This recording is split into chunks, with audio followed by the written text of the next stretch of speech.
in Southern Ohio Conference play. Coach Nolan Crabtree's Valley Indians, meanwhile, are 2-7 overall, 2-3 within the league. Both teams roll into this regular season finale with playoff hopes. The top 16 out of each region qualify. Both Minford and Valley are currently 17th in their respective regions. Minford in Division 5, Region 19, and Valley in Division 6, Region 24. According to computer points guru Joe Itel, wins don't guarantee these two teams a postseason berth. However, losses won't totally eliminate them. Depending on what other teams do, Minford and Valley could both get into the playoffs regardless of tonight's outcome, but obviously a victory betters their chance. These two will cross the postseason bridge at a later time if the opportunity arises, and hopefully it does. But tonight, though, both of these clubs just hope to get a win over their arch rival. Minford won last year 28-22 in double overtime. It was a great game. The Falcons have won the last two meetings of this series. From both of these clubs just hope to get a win over their arch rival. Minford won last year 28-22 in double overtime. It was a great game. The Falcons have won the last two meetings of this series. From both of these clubs just hope to get a win over their arch rival. Minford won last year 28-22 in double overtime. It was a great game. The Falcons have won the last two meetings. 3-21 win at Logan the week prior. Some of Minford's best players have been a little banged up as of late, most notably senior running back Jeffrey Pica, who didn't play at all last week due to a hamstring issue. His status will be a game-time decision this evening. Falcon quarterback Peyton Cottle hasn't been quite at full strength as of late either. He's been fighting a bum ankle, but when healthy, he's as fast as there is around. Valley has been playing very good lately. The Indians have won 2 of their last 4. They fell in overtime last Friday at Columbus Grandview, 35-34, as they were stopped 6 inches shy of the goal line going for a 2-point conversion. Gabe McNeil ran for over 200 yards last week and 175 yards the week before.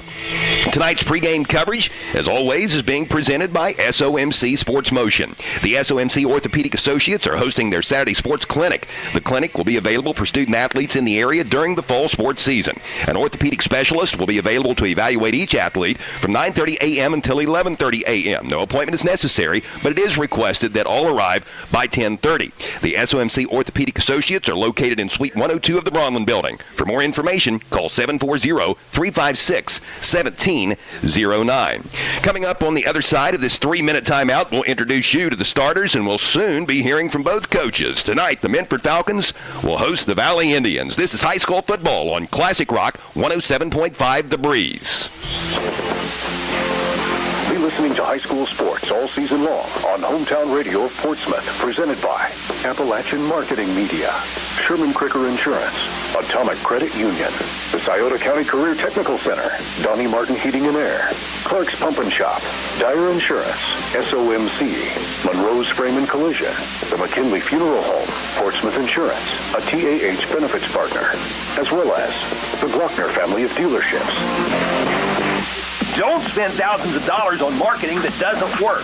Appalachian Marketing Media can grow your business with targeted marketing strategies, tactics, and resources that actually do work, so you can get more clients and have peace of mind. Appalachian Marketing Media offers do-it-yourself packages where clients get a step-by-step social media plan with a one-time fee starting at $150, which includes customized social media graphics. And Appalachian Marketing Media offers social media management starting at $515 per month. Contact Appalachian Marketing Media on Facebook and learn more on their website. Hello, this is Greg Wilkett, President and CEO of Floor BWXT Portsmouth. We want to wish all the schools good luck on a safe and successful season.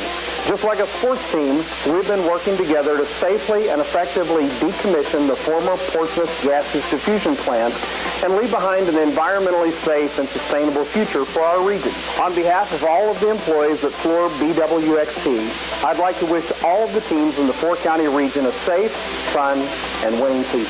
On November 7th, vote Kyle W. Call for Nile Township Trustee. A father of 3 with number 4 on the way, Call graduated from both the State Patrol Academy and Southern Ohio Police Academy. He's a local business owner who runs Call's Auto Sales. Call won't forget about Stout and Buena Vista. He'll fight to reopen the Buena Vista Volunteer Fire Department. And he'll try to save taxpayers money by having township employees do a lot of the jobs that are currently subcontracted. This election, vote Kyle W. Call for Nile Township Trustee. Paid for by Kyle W. Call, running for Nile Township Trustee. Before you buy insurance, there are 2 things you should know. You can buy your policy from a one-company agent who works directly for one insurance company. His choice of policies is limited, and so is yours. Or you can buy buy from an independent insurance agent who represents several companies. In our area, look for the Big I at your independent insurance agency. Stop by the Hunter Williams Agency, the Sherman Cricker Insurance Agency, or the Dyer Insurance Agency. Atomic Credit Union presents Tap to Pay, the simple, safe, and speedy way to pay for your on-site purchases. With Tap to Pay, there's no need to swipe or insert your card at the checkout. Just look for the contact-free symbol and tap your card against it. That's it. You're done. Visit any Atomic branch for same-day debit and credit cards. See atomiccu.com. Federally insured by NCUA. Tonight, the Minford Falcons will entertain the Valley Indians. This is the SOMC Sports Motion pregame show. I'm Chuck Greenslade along with Bill Murphy. We are looking forward to the 2023 Lucasville-Minford Road rivalry, which always seems to be a competitive game. You hate to hear this because it's such a cliche, but this is truly one of those matchups where records are out the window. Always interesting, it seems. Minford and Valley. Kickoff is a little less than 25 minutes away. It's senior night in Minford. PA announcer Harold Schultz introducing the home fans to the Minford senior class. Now, tonight's game is one of several big rivalry matchups around the area. Final regular season game for all of our local teams, and it is rivalry night. On Mix 99.3, you can hear West at Wheelersburg. That's a winner-take-all matchup. The victor of that game will be the 2023 Southern Ohio Conference Division II champ. Wheelersburg has held firm to that moniker for several years up until last season when West took down the Berg to win that school's first Southern Ohio Conference title since 2008. West will try to go back-to-back, but they'll have a tough task at Ed Miller Pirate Stadium tonight. Again, that's West at Wheelersburg on Mix 99.3. Speaking of rivalries, it is the state of Ohio's second longest running rivalry as far as high school football is concerned. Portsmouth and Ironton tonight. That game will air live on Fox Sportsmouth AM 1260 and 95.7 FM and on WNXT2, which can be heard using the Local Happenings app on your smartphone or by clicking the WNXT2 button on WNXTradio.com. You can hear Notre Dame at East. Titans and Tartans. That's always a good matchup as well. In addition to our game tonight in Minford being aired live on the radio on Classic Rock 107.5 The Breeze, it's also the Appalachian Marketing Media Video Stream Game of the Week. So in addition to hearing it, you can see it on WNXTradio.com if you so choose. Checking other big matchups around the area, Eastern Pike is in Franklin Furnace tonight to take on the Green Bobcats. Sims Valley is at South Gallia. Northwest is visiting Oak Hill. Waverly is making the trip to Mount Healthy. Colgrove is at Rock Hill. Chesapeake is hosting Fairland. The Gallia Academy is at South Point. Piketon will play at Westfall. And Jackson will host Chillicothe. In the Bluegrass State this evening, Greenup County will entertain Round County. East Carter is at Russell. Raceland will travel to Nicholas County. Ashland is at Johnson Central. West Carter will be in Vanceburg to face Lewis County. Fairview will play at Paris, and Boyd County will head south to Louisa to take on the Lawrence County Bulldogs. That's what's going on in our region tonight as far as high school football is concerned on both sides of the river. Let's meet tonight's starting lineups for Valley at Minford. The starters are presented by Valerie Ford, located on US 23 in Waverly. Get into your new Ford today at Valerie Ford, where they're laughing at big city prices. First, the projected starters for the visiting Valley Indians, coached by Nolan Crabtree. At quarterback will be Carson Powell. He's a 6', 150-pound sophomore. The tailback is Gabe McNeil, and he is a good one. He's put up some great numbers throughout the course of this season. He is a sophomore. The wide receivers will be Aiden Wattell, Brendan Weiss, Jaken Rideout, and Nick Queen. The H-back, Zach Witt, and sometimes Blake Lundy when Valley gets into that type of formation. On the offensive front will be Phoenix Young, Tristan Wood, Nolan Barnett, Creighton Howard, and Dane Smith. On the defensive side of the ball for Valley, the line will consist of Tristan Wood and Tyler Carver at the ends. The tackles will be Dane Smith and Nolan Barnett. The linebackers are Zach Witt, Gabe McNeil, and Blake Lundy. In the secondary, Aiden Spang and Aiden Wattell will be the corners, and the safeties are Braxton Conway and Jaken Rideout. Those are your projected starters for Valley. Starting this evening for the host Minford Falcons, at quarterback will be Peyton Cottle, a 6', 175-pound sophomore. It will be a game-time decision as to whether or not Jeffrey Pico will get the start. He's out there. He's dressed. He didn't play last week due to a hamstring issue. Minford fans are hoping that he'll be able to play tonight. His potential final home game, a senior for the Falcons. He's a 5'9", 210-pound senior, and he is a good one. Now, when he's not out there, if he's not out there, we expect to see Randall Shrike and Mason Bradley. carrying the football. The wide receivers for Minford will be Troy Rhodes and Mason Bradley. The slots are J.D. Mattis and Mason Book. The tackles are Owen Blaine and Jeremiah Smith. The guards will be Blake Skeens and Tyler Henthorne, and at center is Noah Pennington. Defensively for Coach Jesse Ruby's Falcons, the ends are Wesley Zimmerman and Logan Twynham. The tackles will be Owen Blaine and Tristan Miller. The middle linebacker is Marty Sparks. The other linebackers will be Randall Shrike and J.D. Mattis. The corners are Mason Bradley and Troy Rhodes. The safeties are Colin Rice and Jeffrey Pika, if Pika can go. If not, it'll be Mason Book in there in his place. The punter is Mason Bradley. The kicker is Miles Montgomery, and those are your Valerie Ford starting lineups. Valerie Ford can be found on US 23 in Waverly. Get into your new Ford today at Valerie Ford, where they're laughing at big city prices. We've met two of the three teams we will see on the field. Let's meet the third one. Those guys wearing the stripes. Tonight's officials are presented in honor of the late Matt Oren and are sponsored by Mr. Reuter Plumbing, Little's Septic Service, Little's Grease Trap Removal, and Little's Excavating, all located in Leadersburg. Mr. Reuter Plumbing prides itself on customer care. Little's Septic Service has been serving the region since 1964 and always strives to stay out of your yard and, if possible, off of your driveway. Restaurant owners know that Little's Grease Trap Removal can get in and out quickly with minimal impact on your business, and Little's Excavating is the only area excavator licensed in aeration design. Murph, tell us who will be donning the stripes and tooting the whistles tonight. Okay. All right, the referee will be Larry Smith. The umpire will be Nathan Hell. The linesman will be Phil Porter.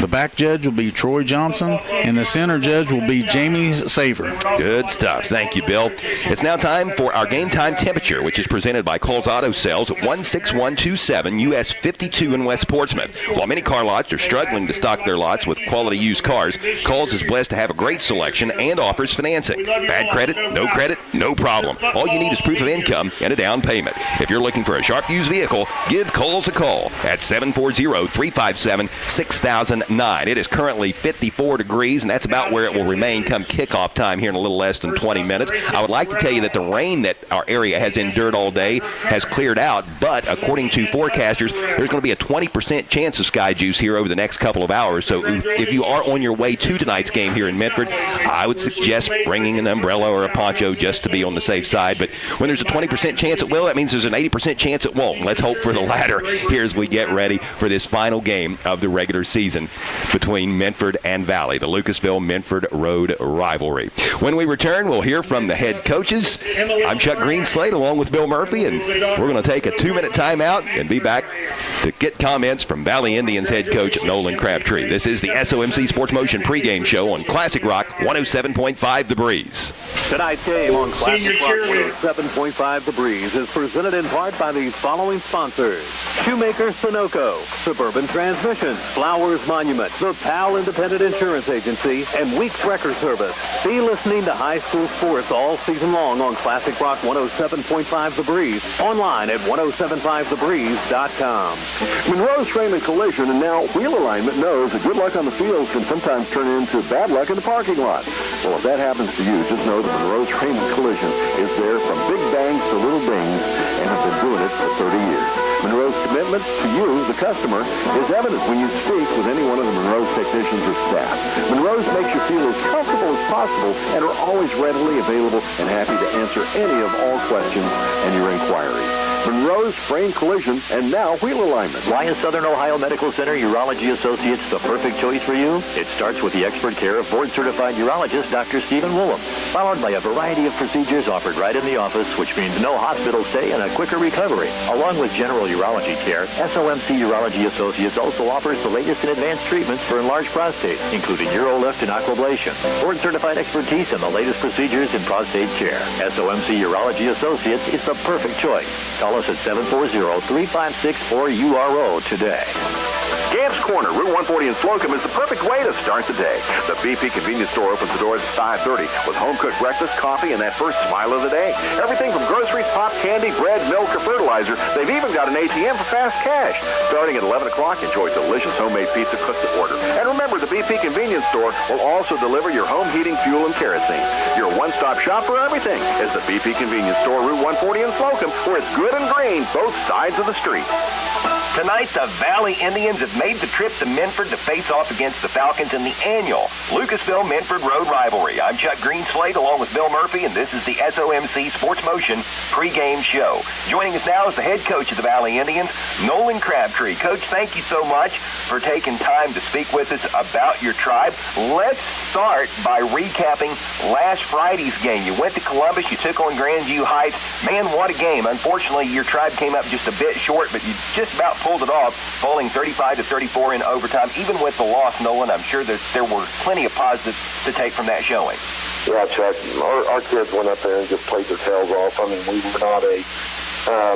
we did not play a clean game by any stretch of the imagination. I pointed out this week in practice that we feel like special teams probably cost us that game. We had a punt block for a touchdown for them after our first series, and then later in the game, we get some pressure and we end up like with an 8 or 10 yard punt that set them up for the second touchdown. And it's one of those things that, like, all three phases of the game sometimes have to be in tow, because our defense played well, our offense played well, minus quite a few penalties. We had some very untimely penalties, one that cost us a touchdown and one that cost us an attempt at a field goal, and just a few things like that. But your kids go up there and they battle. You're on the road against a team that clinks the playoff spot in your own division in a different region, and you had a chance to win the game. We called timeout, set up a 2-point play, and I asked our kids, because I had a play I liked. I said, hey, do we want to go for the win right now, or do we want to kick it?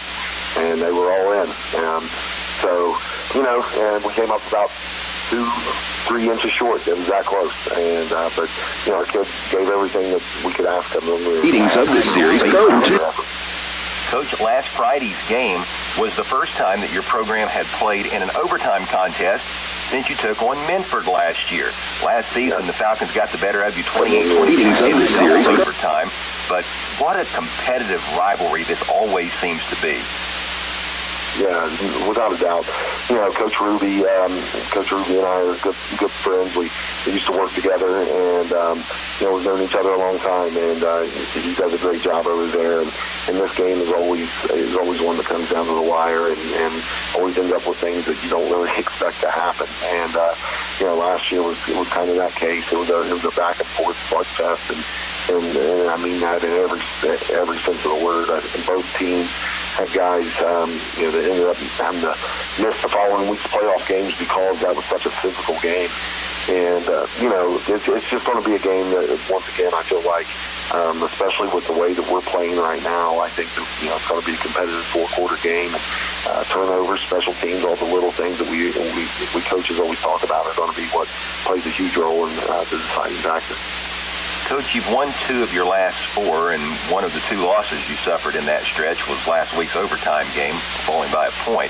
It certainly appears that your Indians are playing their best football right now. Would you concur? Without a doubt. We talked this week at practice. I'm sitting here and we're winding down one way or the other, whether we win or lose this week. We're playing for the playoffs and everything else. And as a coaching staff, we feel energized because our kids are. You see the growth, you see the competitiveness, and you almost wish you had 5 more weeks to sit here and watch them grow even further, and take those steps towards next year. They've done everything we've asked for them to do. We've morphed as a team as far as, like, early in the year we were absolutely almost incapable of running the football. In the last 2-3 games, we have ran the ball so well, pushing the 300-yard mark as a team. And as a matter of fact, Gabe McNeil he was over 200 yards last week as a rusher. The week before, he was right around that mark. And one other thing I'll throw out there on this is, we're doing some double checking before we say for sure, but it looks like Gabe may have broke our single game yards from scrimmage record last week. He had 42 rushing and 140 receiving, and just an incredible effort. And that starts with what those guys up front are doing, and the growth that they've showed there, and the growth that we showed at the other positions, the quarterback and receiver positions. And I'm just really proud of where we're at as a group. And we'll just hope that we can put it all together against the Falcons. Coach, we have talked about this throughout the course of the season, the positive attitude that your young team seems to consistently bring to practice and bring to games. Are you seeing that remain in full force as it has throughout the course of the entire season? Oh, without a doubt. I mean, I've talked about it with you guys in pregame on Saturday morning and everything else. That, those first 5 weeks we played a heck of a schedule for a team that was so young, so inexperienced. I mean, it was really brutal. And those guys, once we got through that and pulled the win at Northwest and everything, and then springboarded, we were so competitive with West for the longest time. And they're playing for the SOC. There was a huge turn there, and then you get the win against Oak Hill, and even last week, going out there and losing in such a tough manner, but playing 4 quarters and an overtime period, and I looked at those guys Monday at film, and I said, it sucks that we lost. But man, that was fun, wasn't it? That was a lot of fun, and the energy that they keep bringing has helped me. It's helped our coaching staff because they want to get better, and it's just done nothing but prop us up, and I'm really proud of my kids. Playing Minford, it's something that in junior high when they start playing against them and they play for a helmet, there's all kinds of different names that both schools give that matchup and everything, and this is a game that is as an alumni and most of our coaches on our staff are alumni. This has always been a game that we take a little bit extra. It's you throw all the rivalries that happen on Saturdays in college football and everything, and this is ours. And you go over there and you play these guys, and everything's so close, and it's always such a good ball game. And our kids are really excited for that opportunity to compete because not only as far as where we're at as far as the team and our growth, but the chance to finish when nobody gave them a chance to. Most teams even win a game this year, and you sit there, able to pull out a victory over the Falcons would do a ton for these kids and for our program. No doubt. Well, Coach, thank you so much for the time. Best of luck to you and your Valley Indians this evening as you get set to take on Minford. Appreciate your time. Thanks, sir. All right, buddy. That is Coach Nolan Crabtree of the Valley Indians, and this is the SOMC Sports Motion pregame show on Classic Rock 107.5 The Breeze. Haley Wise is a junior volleyball and softball player at East who is in the criminal justice program at the Scioto County Career Technical Center. Haley is attending the Scioto County CTC to build a resume for continued education after high school. I really want to go to college. I want to be a veterinarian. I like dealing with animals. And if that doesn't work out, then I have my criminal justice to fall back on. The Scioto County CTC, a proven path for building a better future. Tonight, the Minford Falcons will entertain the Valley Indians for the 2023 installment of the Lucasville-Minford Road Rivalry. You're tuned in to the SOMC Sports Motion pregame show on Classic Rock 107.5 The Breeze. I'm Chuck Greenslade along with Bill Murphy, and joining us now is the head coach of the Minford Falcons, Jesse Ruby. Coach, what a great rivalry game this is. It's cliche to say it, but you just can't help but make this statement anytime that Crabtree's Valley Indians get together. It's one of those rivalries where you truly throw the records out the window. It's going to be a good game. It typically is always a good matchup. Oh, most definitely. We've played for many years, as in my tenure and even before when I was just an assistant. We've always had tight, close ball games, and there's years when they're having a good year, we're not. Maybe we could knock them off, or we're having a better year than them, and they knock us off. So it's going to be a game to see who can battle the entire season of injuries and come out on top in week 10. I'm sure they're banged up, we're banged up, and it'll be a tight ball game. A lot of times there's rivalries, and the only reason it's a rivalry is because we're grown up being told that it's a rivalry. Ohio State and Michigan, for instance. I don't know anybody from Michigan, but, everybody is told that it's a rivalry game. And a lot of high school rivalries are that way, but with your Minford Falcons and the Valley Indians, it is a bit different because there is a true connection. The school districts butt up against one another. There's kids that go to church together who are students at the two different schools, kids that play travel ball together, softball, basketball, whatever the case might be, cousins, family who have kids going to one, the other. There's actually different couples One might work for one school district, one for the other. I mean, there is truly a connection between Valley and Minford. But that's something that we'll see what happens after the game. I'm really focused on it, but anything can happen. I mean, it's always hard to tell, and I try not to put predictions out there. But I'd say it's still possible that we could win and not get in. So we just have to see where we fall and take advantage of what we could do ourselves and go out and get this win. Coach, you're coming off of a tough game last week against a very good Wheelersburg squad. You've had some of your key players banged up in recent weeks. I would think that getting everybody focused for this one and healthy for this one might be a little bit more challenging than in normal circumstances. But what must your kids do this evening to enjoy success against the Valley Indians? Take care of ourselves and focus on ourselves. Don't beat ourselves with penalties and turnovers, and try not to give up big plays. I mean, there's been times I've seen Valley have some really big play opportunities, and they've taken advantage of them in recent weeks. And we got to stop big plays and take care of the football and keep our offense on the field and keep their offense off the field. Coach, always a special game when these two ball clubs get together. Last home game of the season in all probability. Best of luck to your Minford Falcons tonight as you get set to take on Valley in the annual Lucasville-Minford Road rivalry. Thank you. Thank you, Coach. That's Jesse Ruby of the Minford Falcons, and this is the SOMC Sports Motion pregame show on Classic Rock 107.5 The Breeze. WNXT Portsmouth Classic Rock 107.5 The Breeze. You're listening to high school sports all season long on Hometown Radio of Portsmouth, presented by Collier Companies, Little's Septic Service, Little's Grease Trap Removal, Little's Excavating, and Mr. Reuter Plumbing, Gamp's John Deere and Convenience Store, Conley Trucking and Conley River Terminal, Portsmouth Block and Portsmouth Building Supply, People's Bank, the Real Estate Gallery, the Counseling Center, and Hunter Williams Insurance. Tonight, the Valley Indians are in Minford to face off against the Falcons in the annual Lucasville-Minford Road rivalry. Kickoff is just a little less than 3 minutes away. We have been so blessed throughout the course of this football season. Tonight actually marks the first weekend that I am wearing a coat. And to go through 10 weeks of high school football and be that lucky, we have been fortunate. 20% chance of rain here over the next couple of hours. Hopefully it won't be anything too severe, if at all. 54 degrees as we approach the opening kickoff. You have been tuned in to the SOMC Sports Motion pregame show. The SOMC Orthopedic Associates are hosting their Saturday sports clinic. The clinic will be available for student athletes in the area during the fall sports season. An orthopedic specialist will be made available to evaluate each athlete between 9:30 a.m. and 11:30. No appointment is necessary, but it is requested that everyone arrives by 10:30. The SOMC Orthopedic Associates can be found in Suite 102 of the Bronlin Building. For more details, dial 740-356-1709. Opening kickoff when we return. We're back in 60 seconds. Minford and Valley. This is high school football on Classic Rock 107.5 The Breeze. Broadcast of high school sports game presented in part by the Wagner Family of Dealership.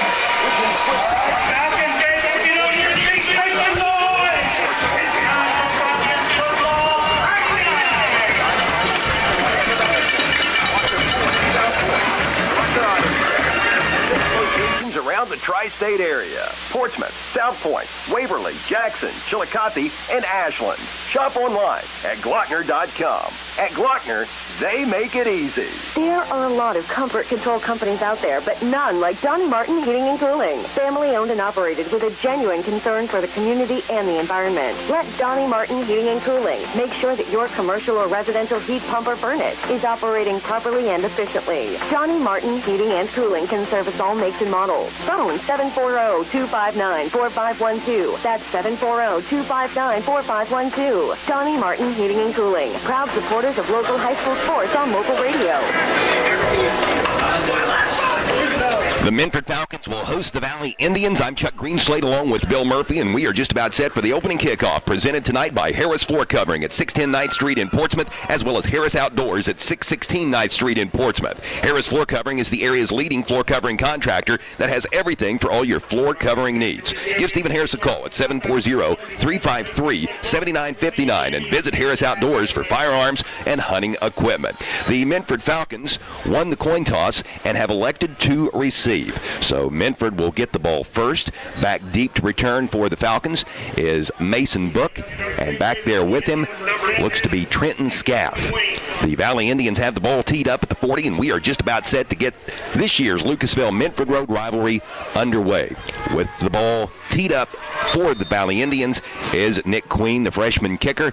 Approaches the football, toe meets leather. It's a low end-over-end kick that will hit at the 14-yard line and be picked up off the bounce at around the 11-yard line. And there's room as the return man hits the wedge. On the run back for Minford is Mason Bradley. And Mason Bradley hits that wedge, brings the ball out across the 30, across the 35-yard line to the 37. A really good return of 26 yards to get this game started for the Falcons. They'll have the ball there, 1st and 10, as we are now officially underway. The Minford Falcons are wearing their home red jerseys tonight with white numerals trimmed in gray. Gray pants, gray helmets. An M on the side, red trimmed in white. The Valley Indians are in their road white jerseys with purple numerals trimmed in gold, purple helmets, purple pants, and we are set to go. Peyton Cottle starts at quarterback. He is in the pistol formation with 2 receivers to the short side of the field. One is Mason Book, and he comes in motion to the left. The handoff is faked to Book, fake on the jet sweep. Cottle calls his own number, brings it up the middle, and finds nothing. He is hit right at the line of scrimmage. No gain on the play. Leading the charge for the Valley Indians defense is Dane Smith. He's a 6'2", 250-pound junior. It'll be 2nd down and 10 for the Minford Falcons. Couldn't help but notice that Jeffrey Pica was out there on that first play, and he's going to stay out there for 2nd down, Murph, and that is big for the hopes of the Minford fans. It sure is. They could do it without him, but it's a lot easier with Jeff out there. No doubt. Ball on the right hash mark, 2 receivers to the left, a wing and a receiver to the right. Pica is behind Cottle out of the pistol formation, and Pica takes the handoff. He's got a little room off left tackle, a hard run, as he will fight his way out to the 40-yard line for a gain of 3 to bring up 3rd down and 7 on this opening possession of the game for the Minford Falcons. Just underway. We've played 60 seconds. Scoreless at Minford High School on a night that feels like a football Friday night. I like his kind of weather. Big boy weather, as I've heard it called. And you and I kind of both fall into that category. Can put on the fleeces and the hoodies and the sweaters. Maybe eat a little bit more, pack on a few extra winter pounds. Big play coming up here for both sides. Stacked receivers on each side. 4 wide receivers. Cottle out of the pistol, takes a snap, rolls to his right, throws on the run, and his pass is incomplete, intended for a sliding Mason Book, who did a nice job, made a good effort going to the ground to try to come up with that reception. He couldn't come up with it, however, and it's going to be 4th down for the Falcons. On the coverage for the Valley Indians was defensive back Brendan Weiss. He's a 6'2", 180-pound junior. So on 4th down, it appears that it's going to be 3 and out for Coach Jesse Ruby's Falcons to begin this ball game. The punting unit is on. Football's bound to be a little slippery while it's not raining right now. It has rained all day long, and this is a natural grass field here at Minford. The Falcons are one of 3 Scioto County teams that still play on natural grass, with East and Notre Dame being the other 2. The Falcon punter awaits the snap. It is on target. This is Mason Bradley, a high punt that's going to be fielded off the bounce by Valley's Jakin Rideout, who immediately drops to the ground, which was a wise call. It was a little risky to field that ball off the bounce, but he prevented it from taking a Minford bounce the second time it hit the turf, and with no blockers around him, he wisely went to the ground to avoid a turnover. So pretty good starting position for the Valley Indians. We will see the Tribe's offense for the first time tonight with the ball situated at Valley's own 33-yard line. It's placed on the right hash mark. Pistol formation. Rideout comes in motion to the near side. He's going to line up as a slot receiver to the left, shifting from the left to the right. The snap out of the pistol is taken by quarterback Carson Powell, who gives the ball straight ahead to the deep back, and that is Gabe McNeil. And I get a feeling we're going to mention his name a lot tonight. He has been quite the workhorse for the Valley Indians, and he advances the ball about a yard.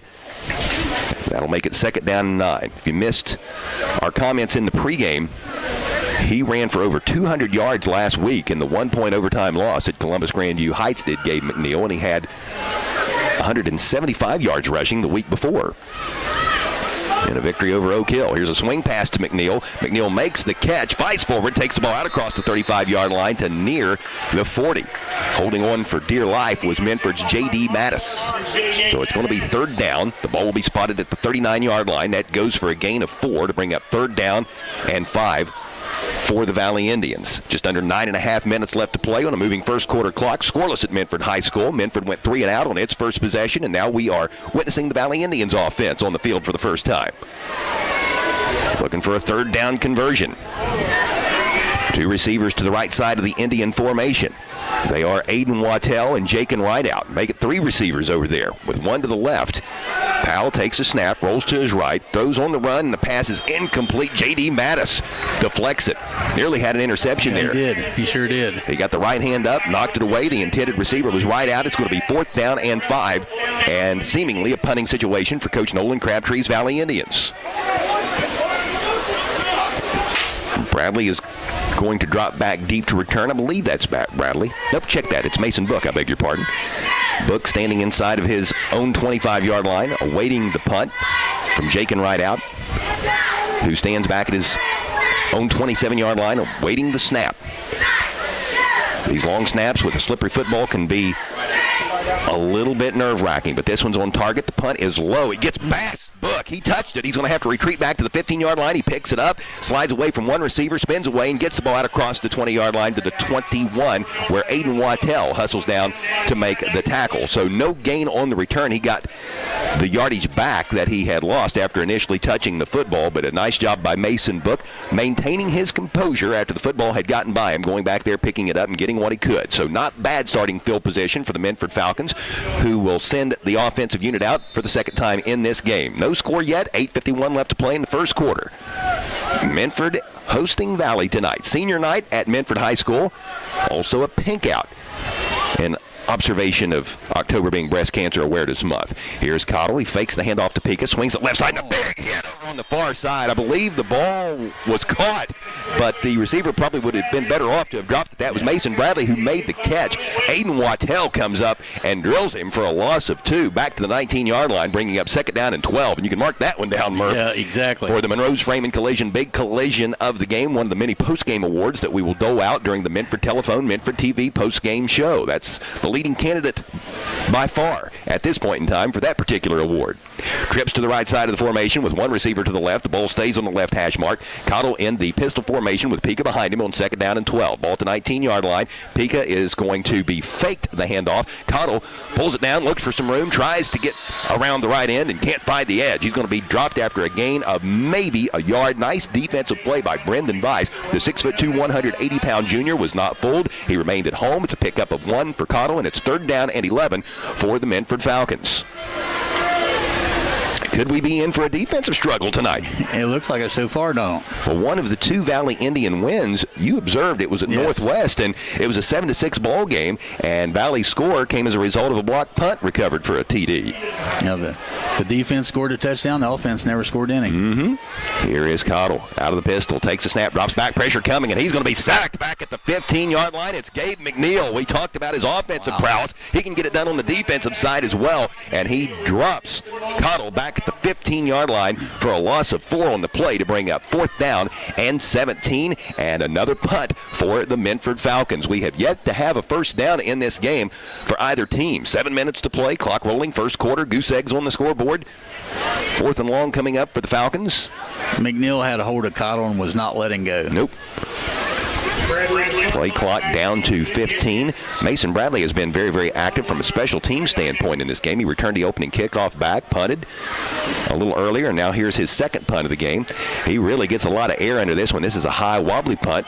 It is fair caught at the 47-yard line by the Indians' Aiden Wattell. So the Valley Indians have very good starting field position as this drive will begin on Minford's side of the 50. 6:41 to go in the first quarter.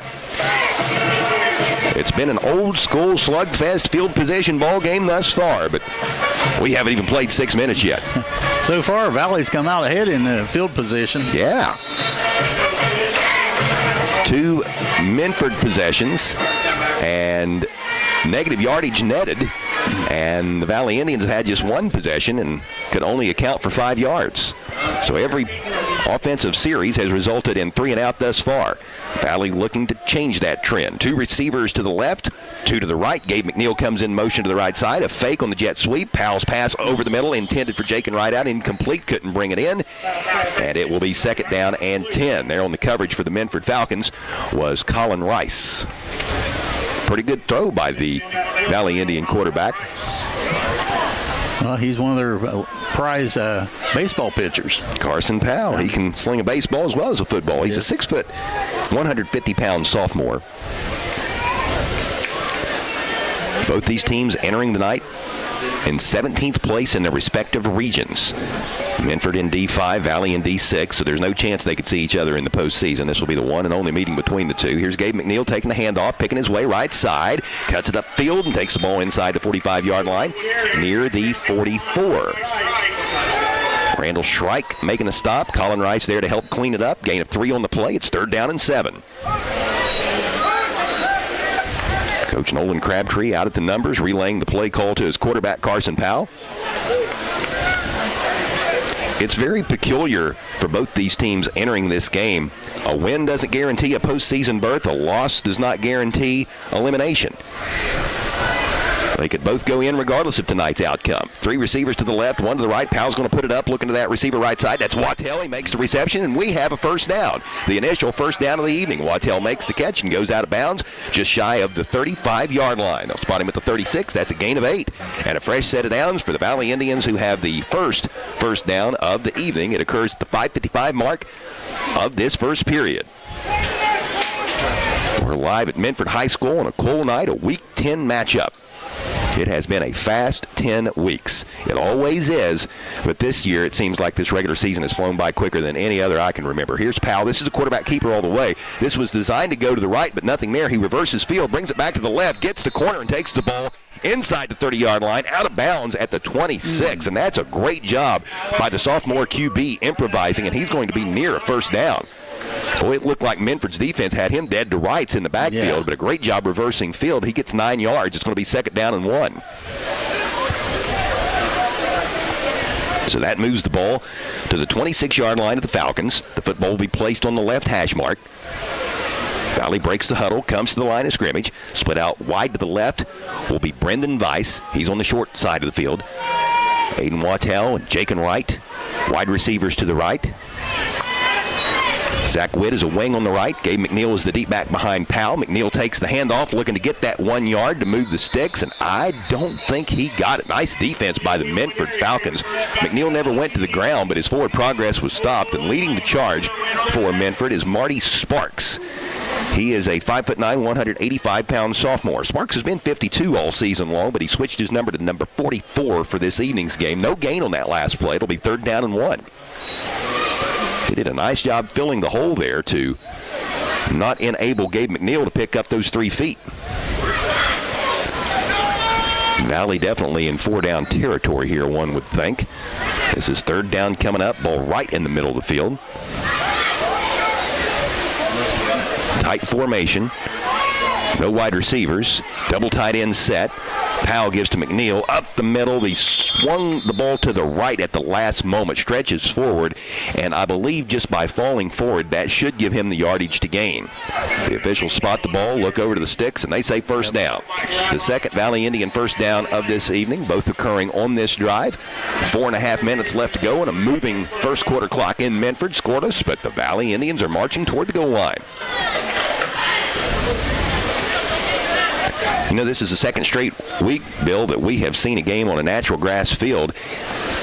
Eastfield in Sciotaville last Thursday was absolutely immaculate, and the Minford field here is very, very good as well. Yes, they're unreal. 2 receivers to the left, 1 to the right. The give goes to McNeil. He's got a little room up the middle. He takes a big shot, but is able to fall forward to the 20-yard line. That was Colin Rice coming up there to make the hit, but not before McNeil can rip off a 6-yard gain, taking the ball just inside of the 20.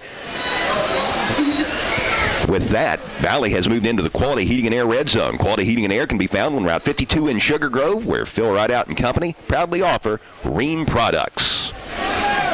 Let me ask you, did you think this game would be like this starting out? You know, I didn't know what to think tonight with these two teams. I figure it will be close, and thus far it has been. But with the weather, with both teams right on the cusp of making the playoffs, open canvas for me tonight. Gabe McNeil takes the handoff, looks for some room right side, slides his body to the left and is able to inch the ball forward. And he gets 2 here to bring up 3rd down and 2. Nice defense by the Minford Falcons. So Valley definitely in 4-down territory now, coming up on 3 minutes to play here in the first period. And you never know, Murph, it might bust loose before the game is over with, and then we might see a slugfest all night long where scoring might be at a premium. 3rd down and 2 play. Ball on the right hash mark. 2 receivers to the left. 1 to the short side of the field. It's McNeil taking the handoff, hit in the backfield and dropped for a loss. Great swarming defense by the Minford Falcons. It looked like the first Falcon there was Logan Twynham. Also there, Randall Shrike. And they dropped Gabe McNeil back at the 20-yard line. Loss of 2 on the play, and it is now 4th down and 4. Coach Nolan Crabtree of the Valley Indians keeps the offensive unit out there. First really big play of the game, it feels. 2:15 left. Clock rolling here in the first quarter. No score between Minford and Valley. We're at Minford High School. Valley faced with 4th down and 4 at the Minford 20-yard line. Ball on the right hash mark. Bunch trips to the right. Powell takes the snap out of the gun. Fires over the middle, looking end zone pass. Caught. Touchdown, Valley Indians. And with that, on 4th and 4, the Indians strike a 20-yard TD. Beautiful throw by quarterback Carson Powell to junior Aiden Wattell, the 6'1", 170-pounder, gets the first points of the game to put the Tribe up 6-0 with 2:01 remaining in the opening stanza. What a play. That's a beautiful pass. Good blocking up front by the Valley Indian offensive line. Really nice route. Ran by Aiden Wattell. And now Jaken Wright is on to try the point after. Holding will be Wattell, who just caught the touchdown. Right out is a right-footed kicker. Check that. That is Jalen Bender, I beg your pardon. The way his jersey was crinkled there, I thought it was number 5 instead of number 6, but that's number 6, Jalen Bender. The snap is on target. The spot is down. The kick is up off the roof of the field house. It splits the uprights, and the Valley Indians stretch their lead to 7-0 at the 2:01 mark of the first period in Minford. This is high school football on Classic Rock 107.5 The Breeze. We're back in 60 seconds. Whatever maintenance or repair you need on your vehicle, the friendly professionals at Shoemaker Sunoco have got you covered. Located at State Route 139, Minford. People in the Minford area depend on James Shoemaker to keep their vehicles running in top condition. Shoemaker Sunoco offers tune-up, brake service, computerized 4-wheel alignment, and routine oil changes and lube jobs. You can also fill up with that good Sunoco gasoline. When it comes to the care of your vehicle, come to the service center that cares. Shoemaker Sunoco, Route 139, Minford. Combine over 75 years of experience and over a quarter of a century's reputation for expert transmission repair and specialized attention for your transmission. You're talking Suburban Transmission. At Suburban Transmission, you can go with confidence in taking your transmission troubles to them for professional service. Suburban Transmission guarantees all of their rebuilt transmission work, putting you back on the road safe and satisfied. Suburban Transmission of Sciotaville, phone 776-2331. Their reputation in your vehicle rides on every job they do. 2:01 left to play in the first quarter at Minford High School. There has been a change in the score. Changes happen quick, especially when you get your tires changed at Bob and Floyd's on Chillicothe Street in Portsmouth. Valley up on Minford 7-0. Not only did the Indians convert a 4th and 4 from the 20-yard line going in, they turned it into a house call and lead by a touchdown. Here is the kickoff. The squibber is picked up by Bradley around the 20-yard line. He bobs and weaves his way out across the 30, across the 35-yard line to the 40 or close to, depending on the final spot. A nice run back of nearly 20 yards and nice starting field position for the Minford Falcons, who take over down 7-0 with 1:55 left to play in the opening period here at Minford High School. Let's go ahead and check the scoring drive. A service of Nancy Hawk at the Real Estate Gallery, Wheatersburg and Portsmouth. For all of your real estate needs, call 574-9902 or log on to realestategallery.com. 10:01 left in the first quarter. 10 plays, 47 yards. Powell's 20-yard pass to Waddell for a touchdown. Bender's kick was good. It's Valley 7-0. Cottle takes the snap out of the pistol, fakes the ball to Pika, rolls to his left. The right-handed quarterback rolling to his left. That can be tough, and his pass is thrown and nearly intercepted.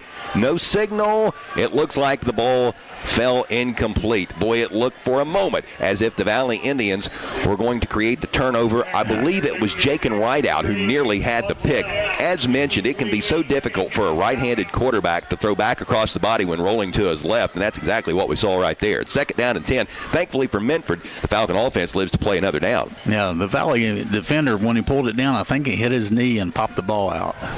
Minford looking for its initial first down of the game. The Valley Indian defense has been very, very good so far in this contest. 2 receivers left, 1 to the right, a wing to the right as well. Here's Pika up the gut, tripped up, and he stumbles forward to the 42-yard line. Nice defensive play by Valley. I believe that was Gabe McNeil getting Pika down around the ankles, but Pika falls forward, stretches out the ball, and gets about 2.5, almost 3 yards. We'll call it 3rd down and a long 7. Another big 3rd down for the Minford Falcons. Now it's almost becoming a psychological thing, one would think. Minford needing that first down to get a little confidence going offensively. You can tell Pika is still hurting a little bit because he's not moving like he usually does. Saw him earlier in a game at Northwest. You were with me for that, and boy, when healthy, he is so good. And I know you saw him a time or two prior to that. Yes. 2 receivers to the left and 1 to the right. Cottle wants to throw. He airs it out down the near sideline looking for Book, who makes a great adjustment. He caught the ball, but he had 1 foot in play and 1 foot out of bounds simultaneously, so it is incomplete. But a really nice effort by Mason Book. A pretty good throw by Peyton Cottle. An incredible adjustment to the ball by Book, who was covered well in the Valley Indian secondary. But when it's all said and done with, it's 4th down and 7 for the Minford Falcons, still looking for a first down. Instead, the punting unit will trot onto the field, and Mason Bradley will drop back to boot the ball away. He's going to await the snap at his own 30-yard line. The ball will be snapped from the 41-yard line of Minford. 2 return men back for Valley. A spiraling punt that's going to hit and be picked up off the bounce by Waddell, who caught the touchdown a little earlier, and he is going to be slung down at the 25-yard line. A flag goes flying, and that's the first time we've seen a flag tonight. That could potentially be a horse collar tackle. That's what it looked like to me.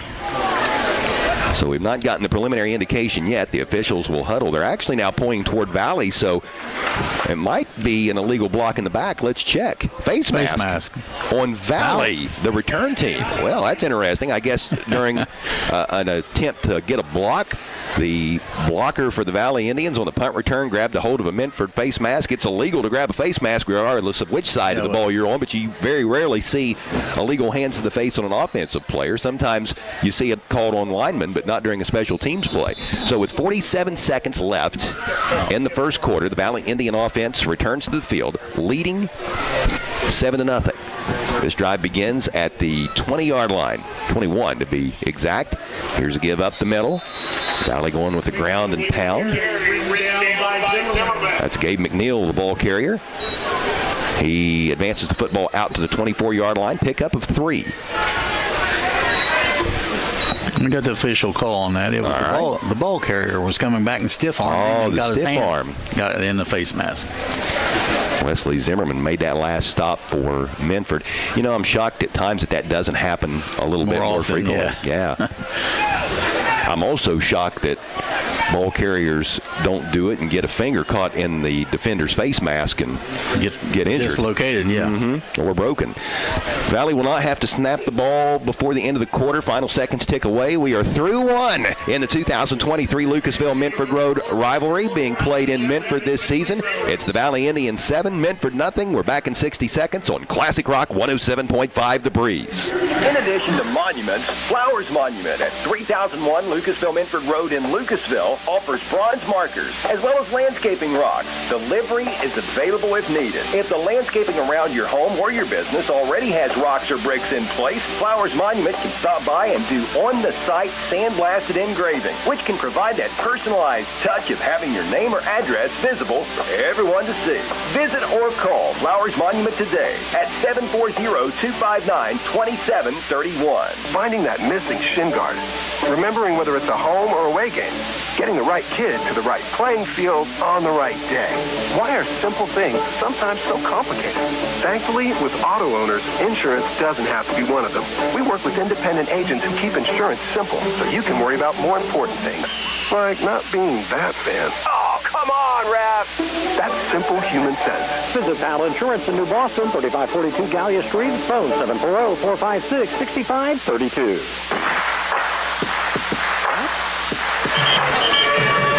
We are set to begin the second quarter in Minford, where the Valley Indians enjoy a 7-0 lead over the Falcons. I'm Chuck Greenslate, along with Bill Murphy. Our game tonight is not only coming to you live on Classic Rock 107.5 The Breeze, but it's also the Appalachian Marketing Media Video Stream Game of the Week. You can see it live on WNXTradio.com. So many options on how to consume local high school football these days. Audio-wise, you can not only hear us on traditional radio, 107.5 FM, but you can hear us on WNXTradio.com. You can listen on the Local Happenings app. Second down and 7 for Valley to begin this second quarter. Here's a pass caught by Rideout at midfield. Rideout off to the races down the far sideline. Mason Bradley is the only Falcon who can catch him, and he's not going to get there. He is going to be outrun, and Jake and Rideout is going to take it 76 yards for a Valley Indian touchdown. Second TD toss of the evening for sophomore signal caller Carson Powell.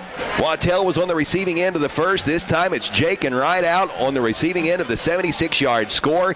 He caught the ball around the 46-yard line, and then the track meet was on, and Jake and Rideout got the edge, and that is quite a feat because the guy that he was able to outrun to the goal line, Mason Bradley, is very, very fast in his own right. But Rideout gets the nod here, and he makes it 13-0 Valley Indians. There's been a change in the score. Changes happen quick, especially when you get your tires changed at Bob and Floyd's on Chillicothe Street in Portsmouth. Jalen Bender to try the point after. Wattell will hold. The snap is on target. The spot is down. The kick is up, and it is good. 14-0 Valley. We're back in 60 seconds on Classic Rock 107.5 The Breeze. You need to tow because your vehicle just won't go. Call Weeks Wrecker Service at 187 Jackson Street in Lucasville. Phone 740-259-6203. That's 740-259-6203. Weeks Wrecker Service has a rollback and will safely and professionally transport your vehicle. The number to remember is 740-259-6203. Teddy Weeks and the gang at Weeks Wrecker Service are proud supporters of high school sports. Hi, I'm Nancy Hawk, the owner of Real Estate Gallery. I'm inviting you to contact any of our professional realtors for all of your real estate needs, or visit our website at realestategallery.com. Real Estate Gallery Incorporated, Portsmouth and Wheelersburg. Real Estate Gallery.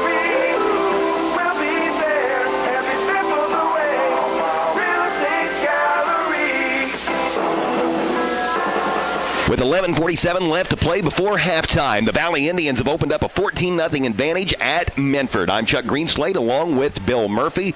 We'll take a look at the Real Estate Gallery scoring recap here in just a few moments. But the Valley Indians have the ball teed up, set to boot it away. Nick Queen is the kicker.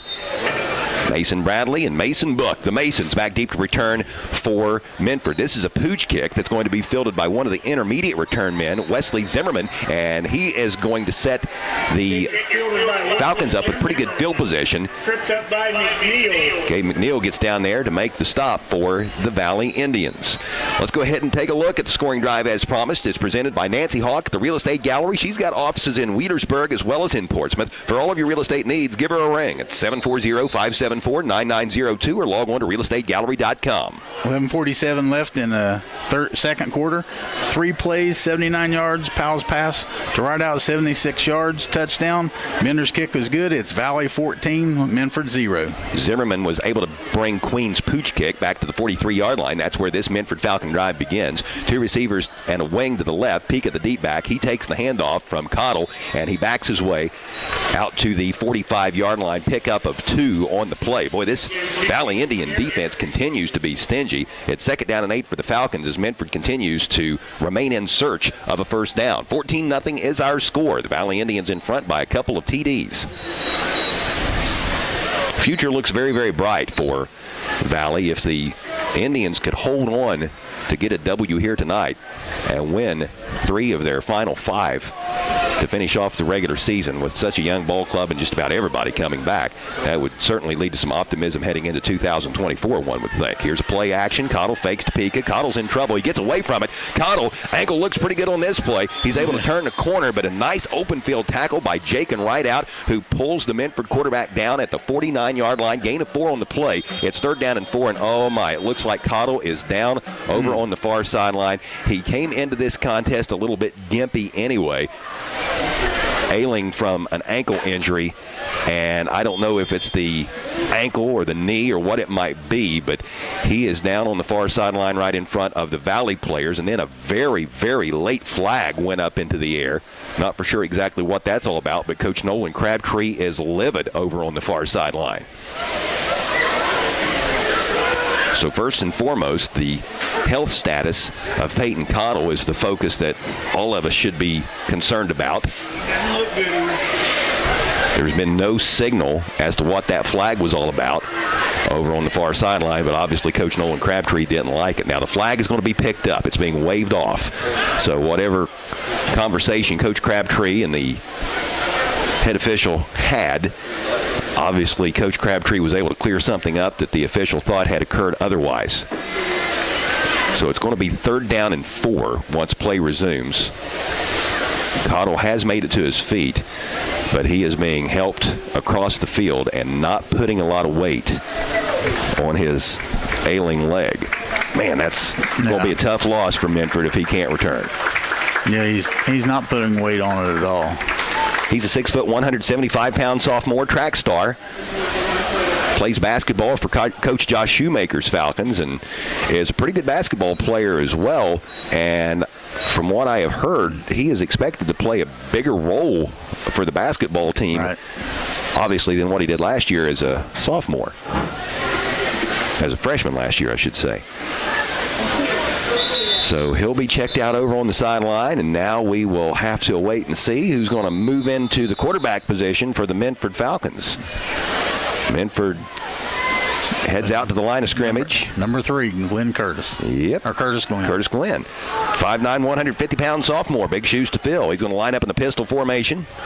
Got Jeffrey Pika behind him. 3 receivers to the short side of the field, which is to the right.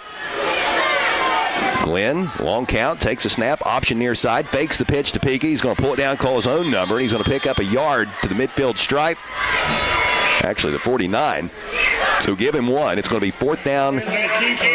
Actually, no gain. 4th down and 4. Thought he had 1 there for a moment, but the ball spotted at the 49. That's where it was snapped. So it will be 4th down and 4. And this is often an area on the field where you see teams go for it or run a fake punt or something to that effect. But without your starting quarterback, let's see how creative Coach Jesse Ruby decides to get here. Down 14-0 with just under 10 minutes to play in the first half.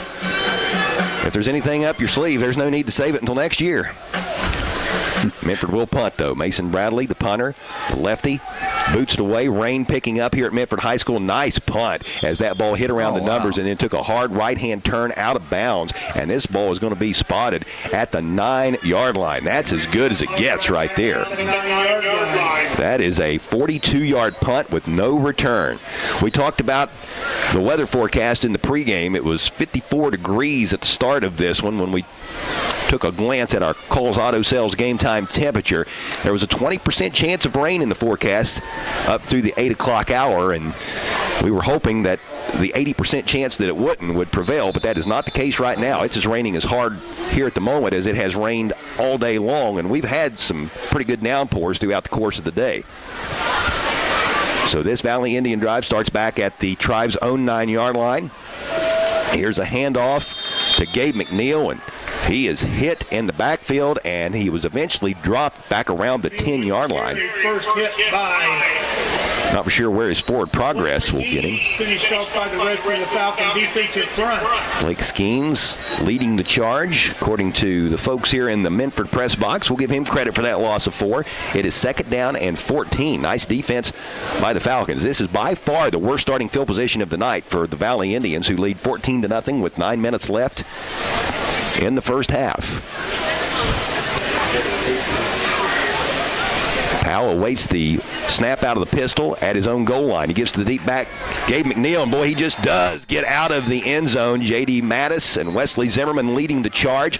Back-to-back negative plays for the Valley Indians. Nice defense by the Minford Falcons. McNeil dropped back at the 1-yard line. Loss of 4 on the play, and now it is certainly worth noting that if a safety would occur, the defensive player who forces that safety would receive a $50 gift card from the Scioto River on Gallia Street in Portsmouth, courtesy of Collier Companies and Collier Medical, located on Collier Corner in Wheelersburg. We've already given away 2 of those this year. Yeah. Yep, there was a Notre Dame player who accomplished that feat a few weeks back, and just last week, Brandon Hutchinson of the Wheelersburg Pirates accomplished that feat here in a 51-0 win over Minford.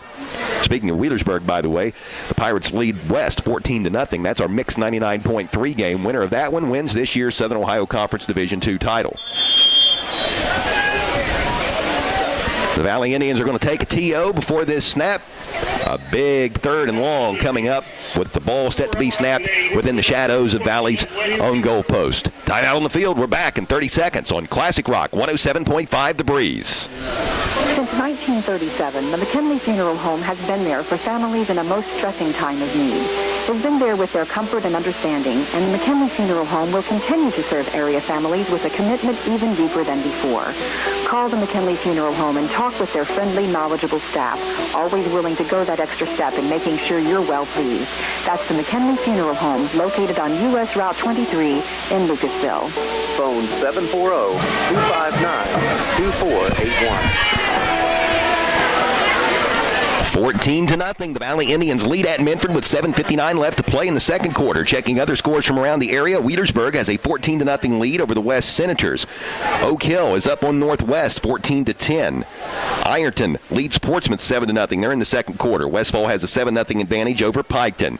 Again, our score 14-0 with just under 8 minutes left to play before halftime at Minford High School. The Valley Indians up by a couple of scores, but the Minford defense has looked really good over the last couple of plays. It is 3rd down and 19 for the Valley Indians with the ball at the Tribe's own 1-yard line. Here's a quick kick on 3rd down. Well, boy, that's an interesting play call by Coach Nolan Crabtree. Nobody saw that one coming, and that's an interesting way to flip field position, and it's going to turn out being a pretty good call to avoid any chance of a safety.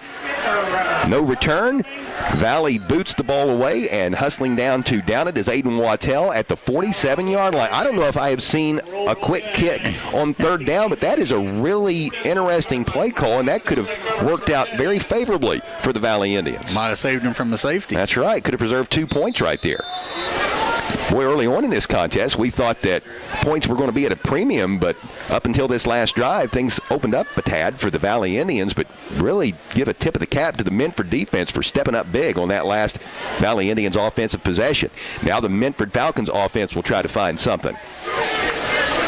Let's see who we've got at quarterback. That's Jeffrey Pika lined up at quarterback. How about that? Yeah. He takes the snap, fakes the handoff, pulls it down. Gabe McNeil's going to hold on. He makes first contact, but Pika's able to stretch forward, taking the ball inside the 45-yard line to the 44. Gain of 3 to bring up 2nd down and a lengthy 7 for the Minford Falcons. So that's interesting. Didn't know whether Jeffrey Pika was going to start tonight. We knew that Peyton Cottle wasn't at full strength. With Cottle being injured on the last offensive possession for Minford, all of a sudden Pika has slid into the quarterback position, kind of giving it a wildcat look. Normally the running back, but he's lined up in the quarterback position. 2 receivers to the right, a wing to the right.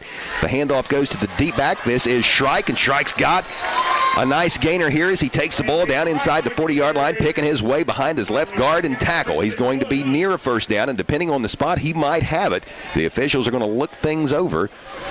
Might be close enough for a measurement. They're going to eye it up. Nope, they say first down, and that is going to be the initial first down of the evening for the Minford Falcon defense, occurring at the 7:03 mark of the second quarter, with the score 14-0 in favor of Valley.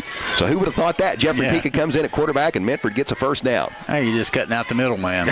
That's right. Randall Shrike, the ball carrier, that last play. Shrike's going to stay in at the running back position. He'll slide to the left of Pica, who awaits the snap, and the snap is high. It gets over Pica's head, and he's able to fall upon it back at the 44-yard line. That could have been disastrous. Quickly back in the backfield for Valley was Tyler Carver, but Pica was able to get on the ball and cover it up just before Carver could get there. So Minford, the bright side for the Falcons, they will retain possession, but now after a loss of 9, they are staring at second down and 19, really behind the chains here. It's just it's weird what you have to do to make your team go on, but I mean, that was one bad one, but I've seen other regular quarterbacks miss it.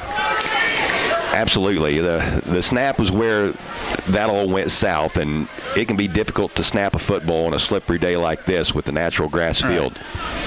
Getting a little mud, I'm sure, out there, and some things that you don't necessarily have to deal with on turf. Direct snap to Pica. Pica bowls over a defender on the right side and motors his way inside of the 40-yard line. Gets to the 38. That's a gain of 7, and it's going to bring up third down and 12. Now, he just bulldozed over Blake Lundy. And boy, Blake Lundy's been in on a lot of defensive stops for the Valley Indians throughout the course of this season. He's a very, very nice player. Coach Nolan Crabtree has sung his praises throughout the season. He's only a freshman, 6', 165 pounds, but Jeffrey Pica looked really, really strong on that last play. And boy, he showed no signs of a lingering hamstring injury, not at all. So it's third down and 12, ball right in the middle of the field. One receiver to the left, that looks to be Troy Rhodes. Two receivers split out wide to the right, a wing to the right as well, which is Marty Sparks. Randall Shrike, the deep back behind Pica. Pica loses the snap again, and Shrike's able to fall upon it. He is covered up by Dane Smith of the Valley Indians at the 43-yard line. So two mishandled snaps, one of which was extremely high, and it's going to be fourth down and long for the Minford Falcons. You know that ball is slick out there. Yeah. And like you said, a natural field, it's going to be a little dirty, muddy. Yeah, as we talked earlier, the field does look very good. There's not hardly any barren spots. About the only place that I see much dirt through the grass is right around where the ball was snapped just a few moments ago at the 40-yard line, and there's a little bit of a bare spot about 5 yards away from that in between the 30 and 35-yard line. The snap to the punter is on target. Nice boot by Mason Bradley. This one's going to hit at the 2 and roll into the end zone. So a touchback will give the Valley Indians the ball at the 20-yard line, first and 10. The Tribe up 14-0 with 4:16 remaining in the first half. Be sure and stick around at halftime for the Holbrook's Hometown Pharmacy halftime show. We'll check the first half stats, scores from other games, and we will also take a look at our Barrett Murphy Insurance Agency turnover report, which we've not had one yet, but we've had a couple of drop snaps, and we've had a dropped interception.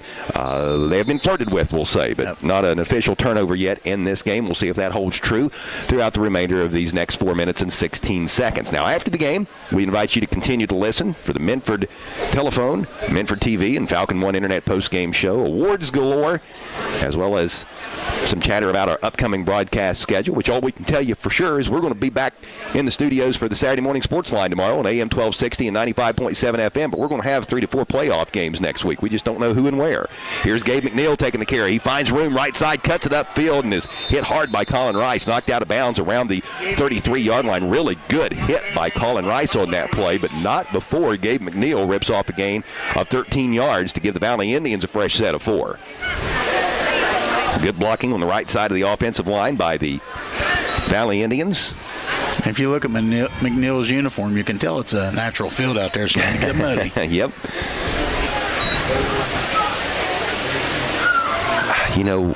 this is a deja vu conversation. We had it last week in Sciotaville for the East and Green game, but I love natural grass. I really do. These natural grass fields, and the NFL is making such a big push right now to get back to that, as studies are coming out on field turf that are not too good. Here's McNeil, left side. He tried to make a cut there, and boy, you could see that field and its slipperiness there. Boy, thankfully he didn't injure himself. When you see a player do almost a split like that, you can be talking hamstring, ankle, knee, anything, never good, but he looks to be fine. This play is going to be negated as a result of a hold on the Valley Indians. There was a penalty marker down right around the line of scrimmage. That's going to be a 10-yard spot foul. It's going to take away a pickup of 1 by McNeil.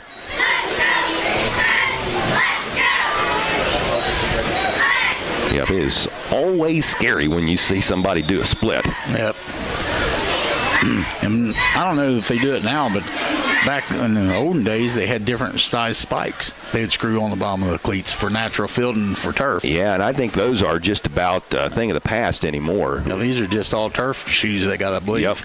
They're plastic cleats molded into the sole of the shoe as opposed to the old screw-in cleats. Here's a pitch right side, and no room for the ball carrier. It's McNeil again. McNeil, boy, he gives the Valley Indians all he's got, and he gets used a lot. He takes the ball to the 23-yard line. Second down. Gain of maybe 1, maybe. Nice defense by the Minford Falcons. The Minford defense has really stepped up its efforts here the last 2 Valley Indian offensive possessions. That's why Zimmerman, number 7, got right in front of him and wouldn't let him get around. Zimmerman is a 6', 200-pound senior playing his final game here at home. Rain continues to come down in Minford, where the Falcons are in the trailing end of a 14-0 score against Valley. Here's Powell taking the snap. He gives to McNeil. He's slung down in the backfield. Nice play by sophomore Marty Sparks, the 5'9", 185-pounder. Throwing McNeil for a loss, and now Minford is going to take a timeout to try to preserve a little bit of time in hopes of getting the ball back and doing something with it. We've got a TO with 2:45 remaining in the first half. It's 14-0 Valley, a big third down coming up for the Indians. This is high school football on Classic Rock 107.5 The Breeze. We're back in 60. The plumbers at Mr. Reuter Plumbing are the most recognized professionals in the world because of their commitment to amazing service and fantastic results. Mr. Reuter Plumbing provides 24-hour service and is paid by the job, providing upfront pricing with never an overtime charge. Mr. Reuter is licensed and insured throughout the tri-state and offers a 2-year guarantee on material and labor. When you need a reliable plumber, call Mr. Reuter Plumbing in Wheelersburg. From major problems to little issues, contact Mr. Reuter Plumbing. Tonight's game on Classic Rock 107.5 The Breeze is presented in part by these following sponsors: Shoemaker Sunoco, Suburban Transmission, Flowers Monument, the Powell Independent Insurance Agency, and Weeks Record Service. Be listening to high school sports all season long on Classic Rock 107.5 The Breeze, online at 1075thebreeze.com. 2:45 left to play in the first half at Minford High School, where the Valley Indians lead the Falcons 14-0. But the Minford defense has certainly stepped things up here as of late. And right now the Valley Indians are faced with 3rd down and 20 with the ball resting at the Indians' 18-yard line. Carson Powell in the pistol formation. He's going to pitch the ball right side to McNeil, looking for some room. He's got a little bit of room. Takes it out across the 25-yard line. Hit hard right around the 30-yard line. That was Mason Bradley coming over to make the stop. Pretty good gain by McNeil, but he's going to be well shy of a first down. And Murph, that was a big play because McNeil went out of bounds. So with that, Minford is able to preserve a timeout, and the Falcons are going to get the ball back with a couple of timeouts to work with here in the final 2 minutes and 38 seconds. Boy, in hindsight, McNeil wishes he would have stayed in bounds. Yeah, just fell down right there. I can promise you that Coach Nolan Crabtree wishes he would have stayed in bounds. But a nice run, nevertheless, really good hit by Bradley.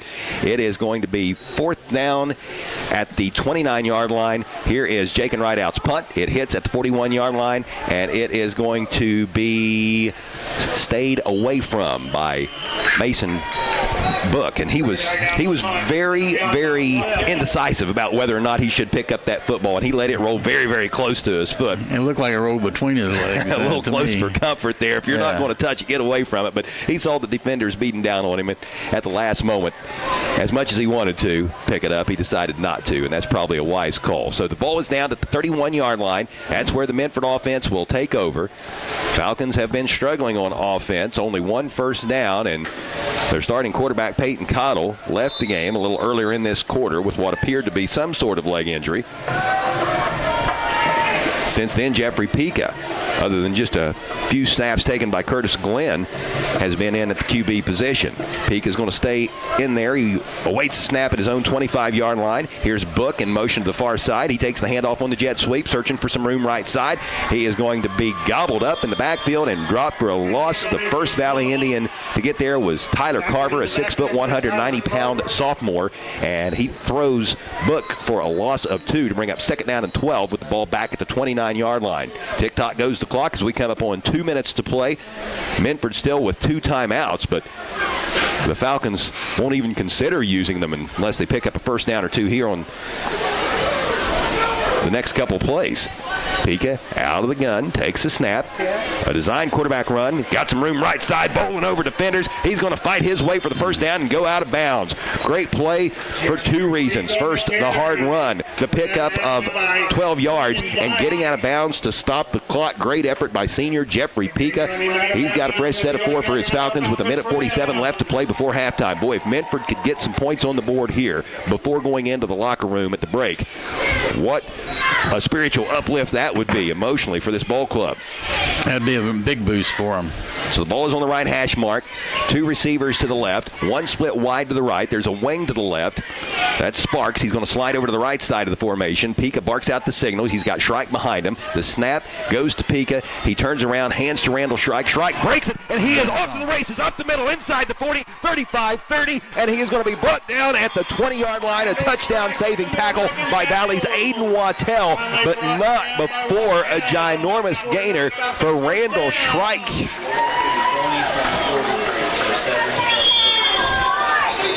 34 yards. Does that sound right to you? I had 36, but we'll split it at 35. There you go. Timeout taken by Coach Jesse Ruby of the Minford Falcons. Who would have thought that Randall Shrike would be Minford's leading rusher tonight? And I believe he is with that one big carry. 1:37 left. We're back in 60 seconds on Classic Rock 107.5 The Breeze. The Counseling Center is the region's leader in behavioral health care, accredited by the Commission for Addiction Rehabilitation Facilities. A proud member of the Portsmouth community for over 42 years, TCC provides an unmatched service line, including substance abuse prevention and treatment, behavioral health care for children and adults, primary health care, as well as vocational development and job placement. If you or someone you love is in need of assistance, please call the Counseling Center at 740-354-6685 or visit online at thecounselingcenter.org. Collier Companies at 1661 State Route 522 in Leadersburg consists of Collier Construction, specializing in federal and general contracting as well as rebar supply and installation. Collier Leasing, which offers equipment rental. Collier Safety Services, which offers on-site safety professionals, safety and health training, industrial hygiene services, safety manual development, mobile safety, and an industrial hygiene permit set, as well as Collier Medical, which has primary and occupational clinics headed up by P.J. Paul Adkins. 1st and 10 for the Minford Falcons at the 20-yard line of the Valley Indians. The give goes up the middle. Gain of 1 on that last play by Minford to bring up second down and 9. Minford operating in the Quality Heating and Air red zone. Quality Heating and Air is located on Route 52 in Sugar Grove, where they proudly offer Ream products. It was Shrike, the ball carrier, on that last play. Second down and 9. Shrike moves from the left side of quarterback Jeffrey Pica to the right. Yes, I did say quarterback Jeffrey Pica. He's in there at signal caller with Peyton Cottle knocked out of the game earlier. Pica is going to take the snap, look to his right. He's going to be hit in the backfield and dropped for a loss. McNeil was the first Indian defender there, but there is laundry on the turf. And the preliminary indication looks to be a hold on Minford. Flag on the play. So bad gets a little worse. Instead of a loss of 1, Coach Nolan Crabtree can back up the Minford offense 10 more yards if he elects to take the yardage. So what's more important here, the yardage or the down? It looks like the yardage is what Coach Crabtree decides. So we will replay second down. This is a 10-yard spot foul after the penalty yardage is assessed. The officials will spot the ball back at the 29-yard line, and that's going to make it second down and 19. Thank you so much. 60 seconds left. Timeout. This is the final timeout taken by the Minford Falcons. We'll take one as well. 14-0 Valley leads with just under a minute left to play in the first half. This is high school football on Classic Rock 107.5 The Breeze. listening to high school sports all season long on Hometown Radio of Portsmouth, presented by Appalachian Marketing Media, Sherman Cricker Insurance, Atomic Credit Union, the Scioto County Career Technical Center, Donnie Martin Heating and Air, Clark's Pump and Shop, Dyer Insurance, Monroe's Frame and Collision, the McKinley Funeral Home, Portsmouth Insurance, a TAH benefits partner, as well as the Glockner family of dealerships. On the Esplanade Laser Center and Medical Spa in Portsmouth knows that looking better makes you feel better. Remember, the players aren't the only ones who want to look good under the Friday night lights. And On the Esplanade can help you look your absolute best. With 14 years of experience, Jeannie at On the Esplanade specializes in medical aesthetics and skincare, offering such services as Botox, scar revision, laser tattoo removal, laser hair removal, and cool sculpting. Visit On the Esplanade, 813 Gallia Street, Portsmouth, and follow On the Esplanade on Facebook.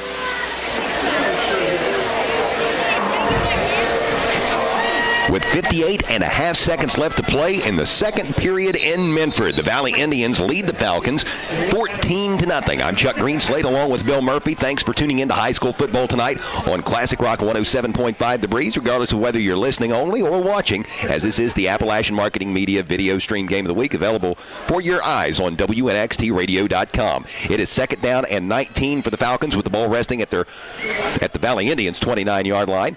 Changing quarterback, Peyton Cottle's back in there, and he's going to throw on second down and 19. Looks over the middle, intended for Mason Book, incomplete. He was covered by Aiden Wattell. Pretty good throw by Peyton Cottle, who you can just tell is on one wheel out there. I mean, he's hobbling around in between the snaps, but Coach Jesse Ruby putting him back in there to air it out here in the final minute of the first half of play, and that is a gutsy effort by Peyton Cottle. And I hate to speculate like this, but you just can't help but think that Coach Ruby went to him and said, or asked, can you go? And I'm sure his answer was, you betcha. Oh, yeah. Senior night, yeah. Mm-hmm. Which he's only a sophomore, but yeah. He doesn't want to let his senior classmates down here in what will be their final home game.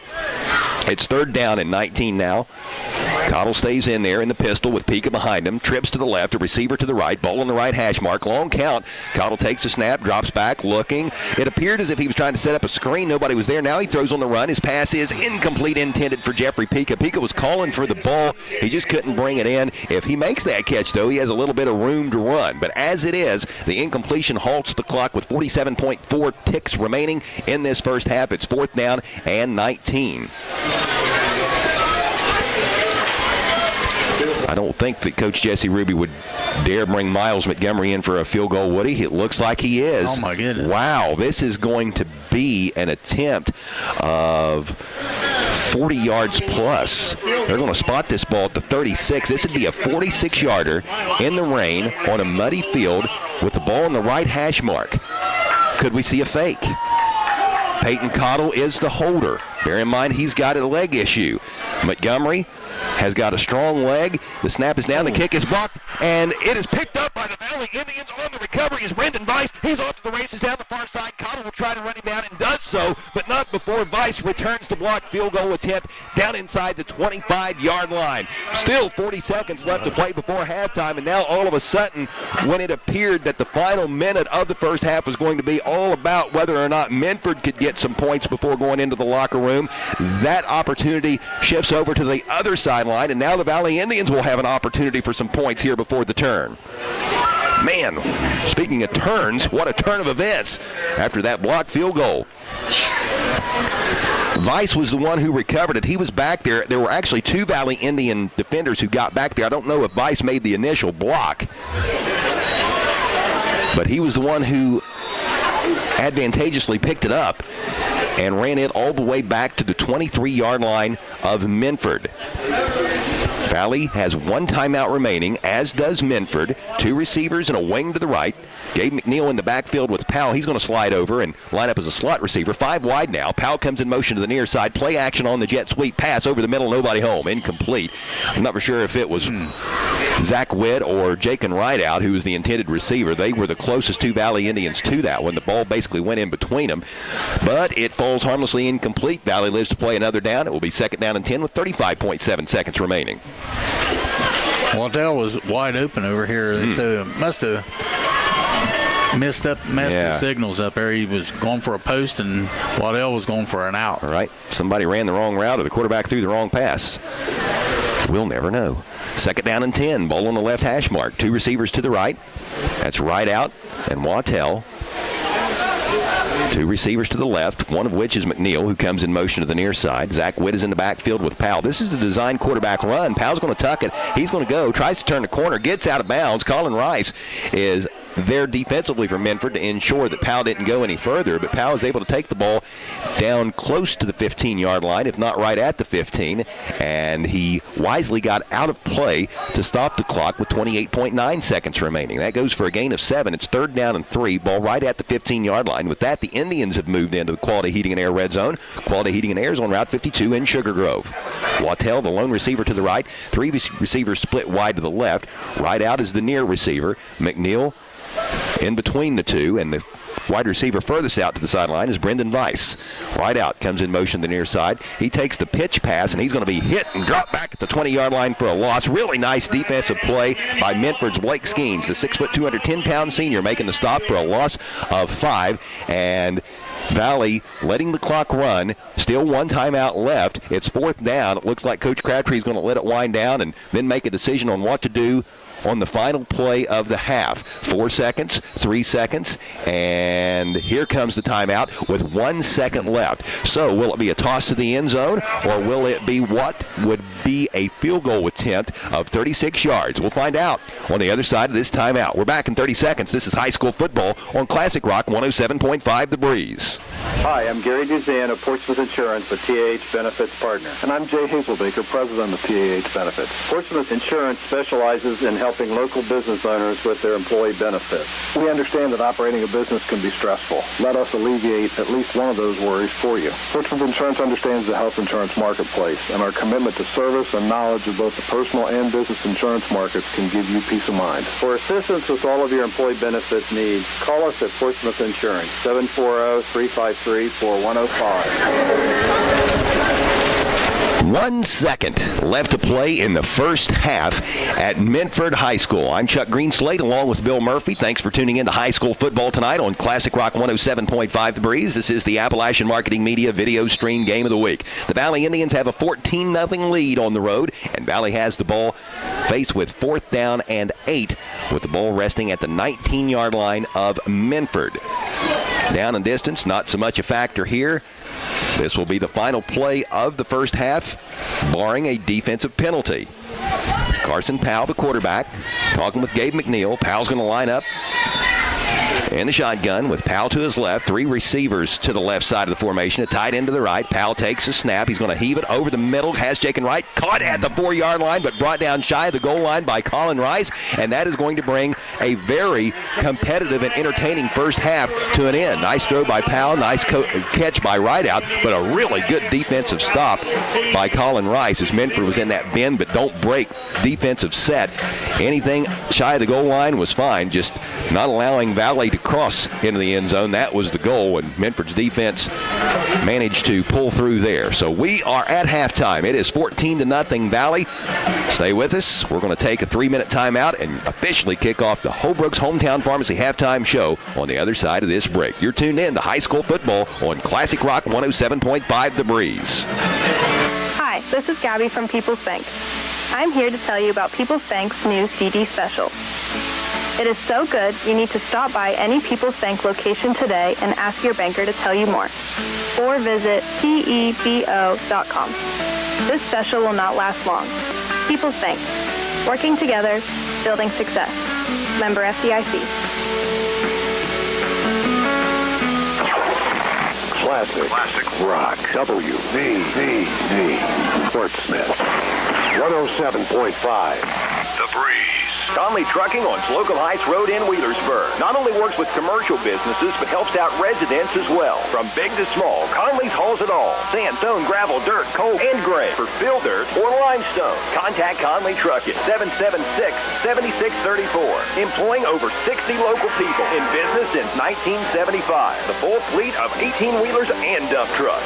Call Conley Trucking, 776-7634. Online at conleytrucking.net. For a quote, email conleytrucking@frontier.com. Tonight's game on Classic Rock 107.5 The Breeze is presented in part by these following sponsors: Shoemaker Sunoco, Suburban Transmission,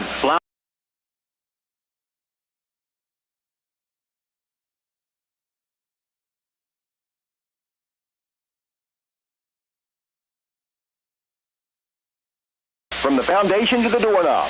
Portsmouth Building Supply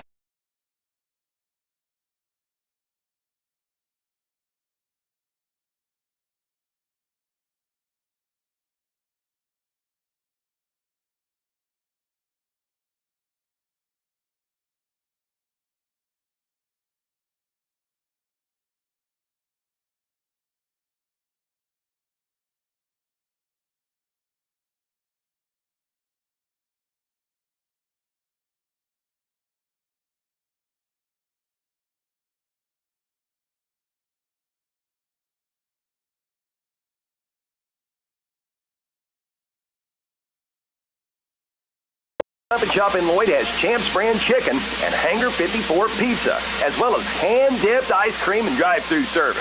Visit Clark's Pump and Shop in Lloyd near the Jesse Stewart Bridge. Clark's Pump and Shop. Return, refresh, refuel. Penn Station East Coast Subs is a proud supporter of local high school sports and is always as fresh as the next play. With taste, quality, and generous portions, there's absolutely nothing quite like the Philly cheesesteak, the club, the Reuben chicken teriyaki, or the Italian. With great service and a friendly smile, Penn Station invites you in for lunch, dinner, or after the game and movie. And when you need a quality and healthy taste fix, it's Penn Station East Coast Subs, your first stop on the left into the viaduct, where at Penn Station, it's all about good taste.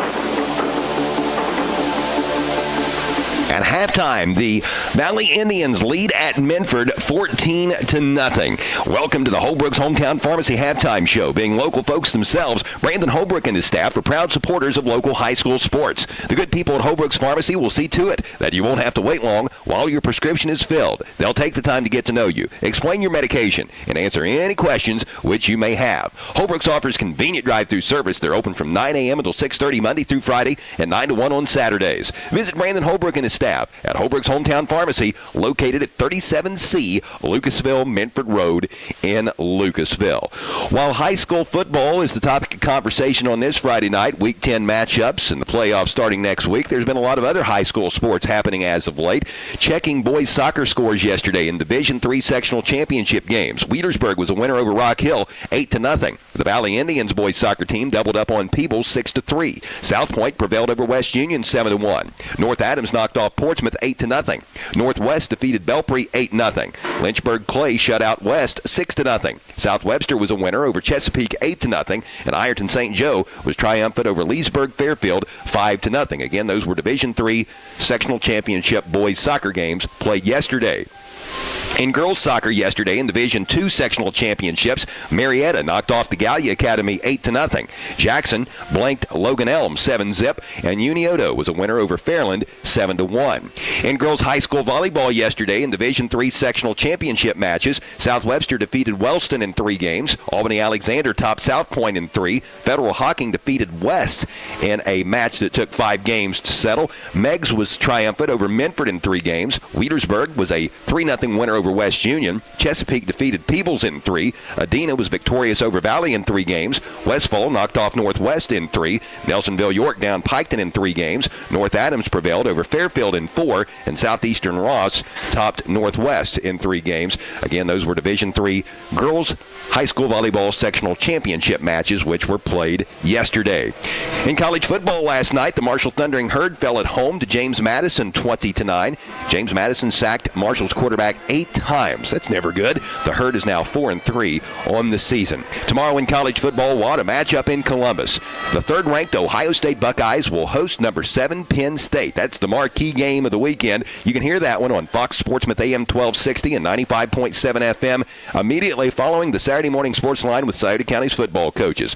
Ohio State pregame coverage will start at 10:30 in the morning, leading up to the noon kickoff at the Horseshoe.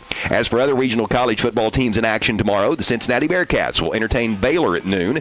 Ohio University will welcome Western Michigan to Athens tomorrow at noon. At 3:30, the West Virginia Mountaineers will host the Oklahoma Sooners. And at 4 o'clock tomorrow, Miami of Ohio will entertain Toledo. The Kentucky Wildcats had this weekend off. Week 7 of the NFL season got underway last night with the Jacksonville Jaguars defeating the New Orleans Saints 31-24. Jacksonville quarterback Trevor Lawrence threw for 204 yards and a touchdown. He also ran for 59 yards.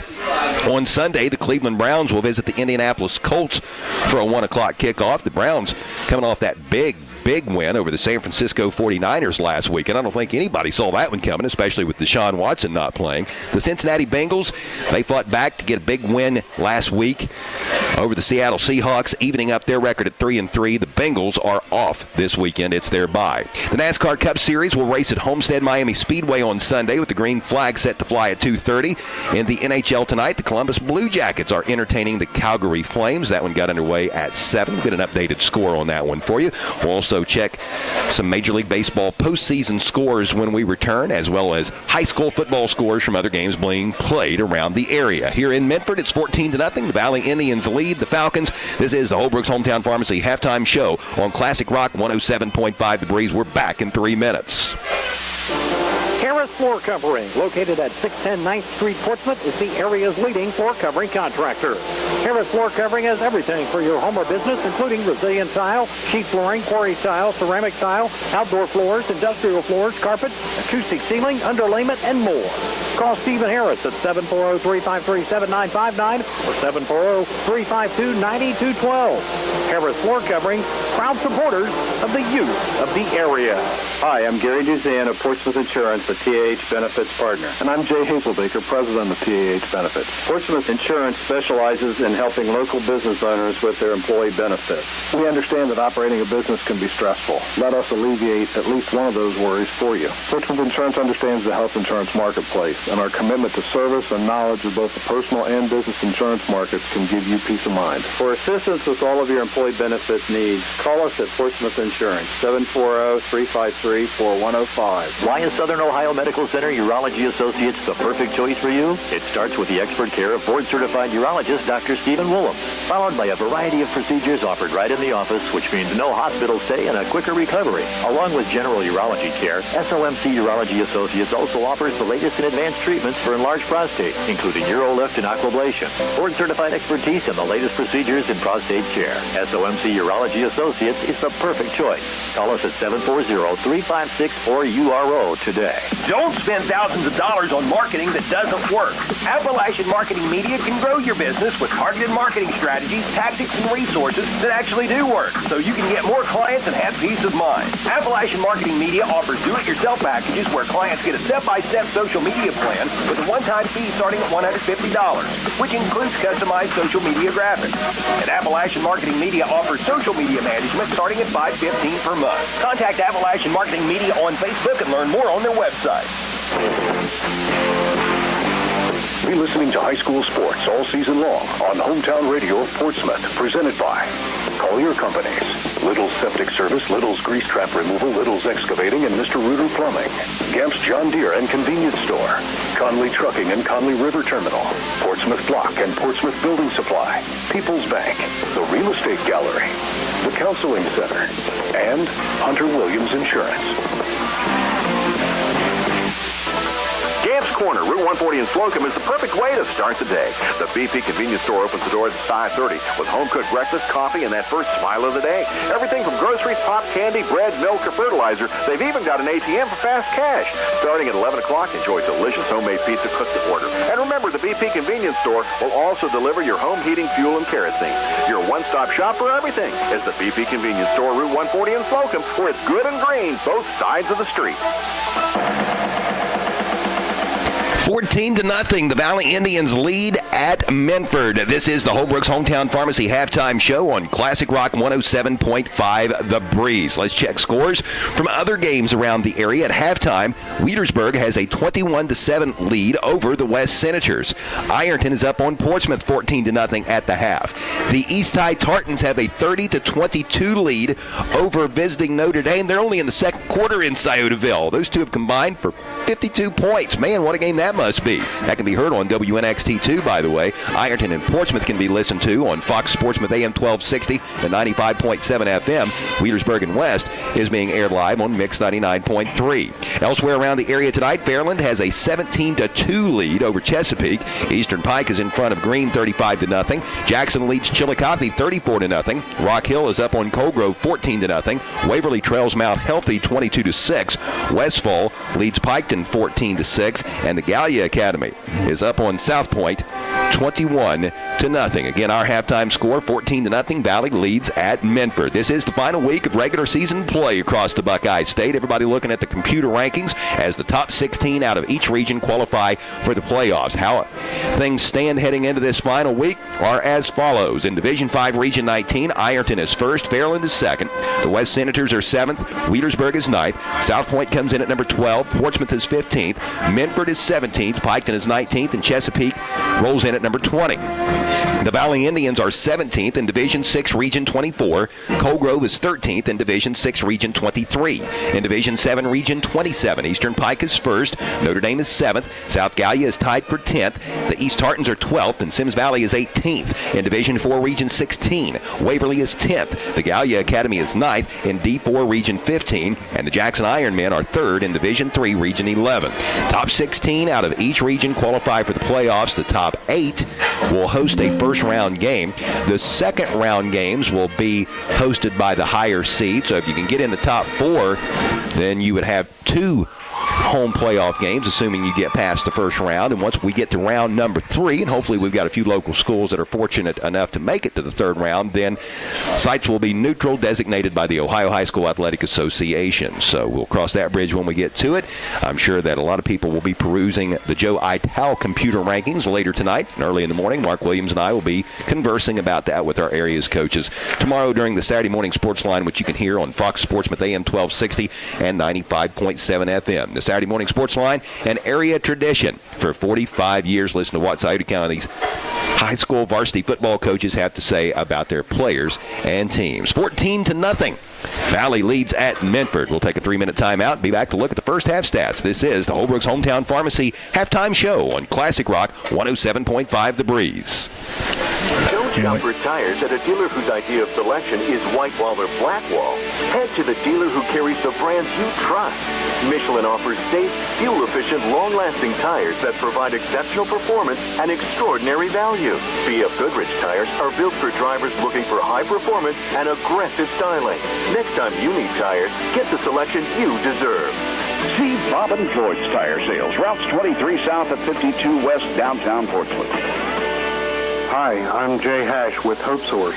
Hope Source helps individuals and families live complete, meaningful, and happy lives. We offer a full array of high-quality mental health and addiction treatment services to meet the individual needs of every person we serve. In every interaction, we provide the care we would expect for our closest friends or loved ones. No matter your situation, there is hope. For information, check out our website at hopesourcetreatment.com. Find us on Facebook or call 740-353-HOPE. Be listening to high school sports all season long on Hometown Radio of Portsmouth, presented by Appalachian Marketing Media, Sherman Cricker Insurance, Atomic Credit Union, the Scioto County Career Technical Center, Donnie Martin Heating and Air, Clark's Pump and Shop, Dyer Insurance, SOMC, Monroe's Frame and Collision, the McKinley Funeral Home, Portsmouth Insurance, a TAH benefits partner, as well as the Glockner family of dealerships. Little's Grease Trap Removal in Wheelersburg has been servicing restaurants around the region since 1966. Little's crew is equipped with a 4,000-gallon vacuum truck and a portable grease system for hard-to-access traps, allowing Little's professional technicians to get in and out quickly with minimal impact on your business. After your grease trap is pumped, Little's properly disposes of the waste and provides you with official documentation. Little's offers 24-hour service 7 days a week. From major problems to little issues, contact Little's Grease Trap Removal. SOMC Sports Motion is a premier sports medicine program offering a unique, multidisciplinary approach to your health issues. At SOMC Sports Motion, they offer a scientific approach to the full continuum of care from prevention and performance improvement all the way through an injury, treatment, and rehabilitation. Their physicians and providers are actively involved in sports coverage in the community. Their sideline and team physician responsibilities include several area high schools. They stand out by tailoring their program to each school, team, individual athlete, or weekend warrior. For more info, call 740-356-7526. To the 10, to the 5. Quality heating and air. Here inside, deep to left center. That ball is Quality heating and air. side by side on turn number 4. It's going to be Quality heating and air. When you think of something good, think of Quality heating and air. on Route 52 just west of Portsmouth in Sugar Grove. The next time you're in need of a new AC unit or repairs, call Quality Heating and Air.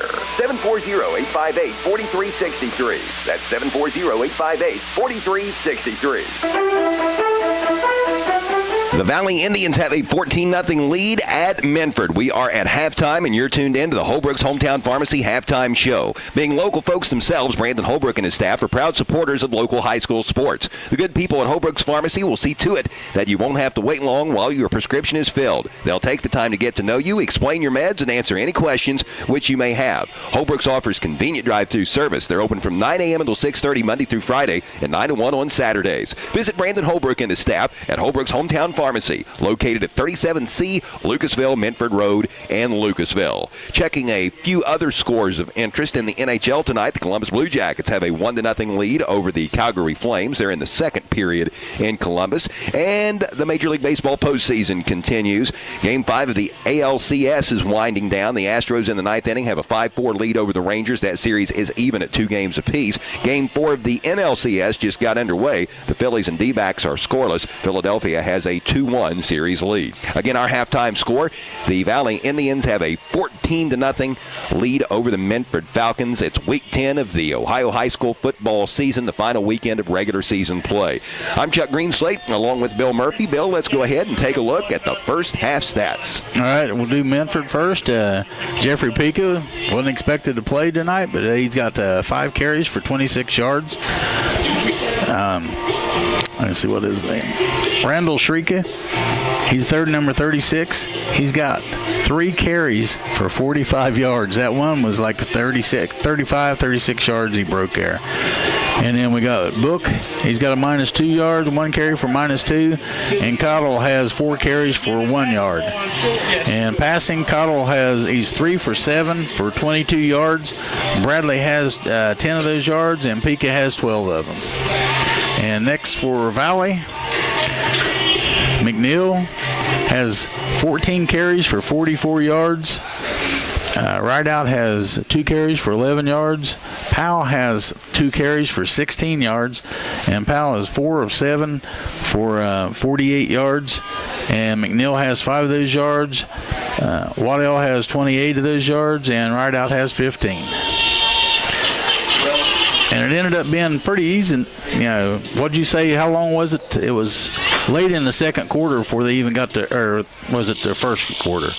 Minford got their first down. It was, I believe, around the 7-minute mark of the second quarter. Second quarter. Yeah. It was late in the second quarter, and they ended up with 3 first downs, and Valley has 4.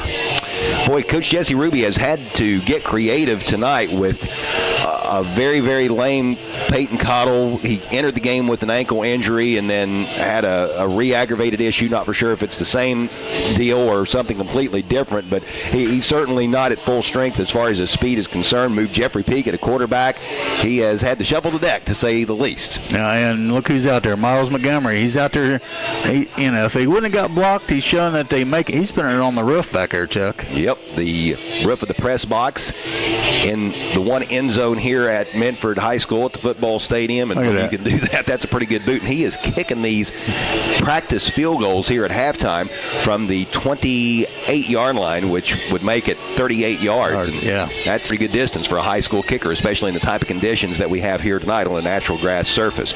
Murph, let's go ahead and take a look at the turnover report. It's a service of the Barrett Murphin Insurance Agency at 1031 Gallia Street in Portsmouth. Isn't it time you turned your insurance needs over to Barrett Murphin? Give our buddy Dan Cassidy a call at 740-353-3121. And the only turnover I've got is the one that blocked punt. Yeah. Out there. Yep, the blocked field goal attempt. A big thank you goes to our friends at Penn Station East Coast Subs, located on the north end of Chillicothe Street in Portsmouth. Penn Station fuels the WZZZ and WNXT sports crews every weekend by offering us lunch.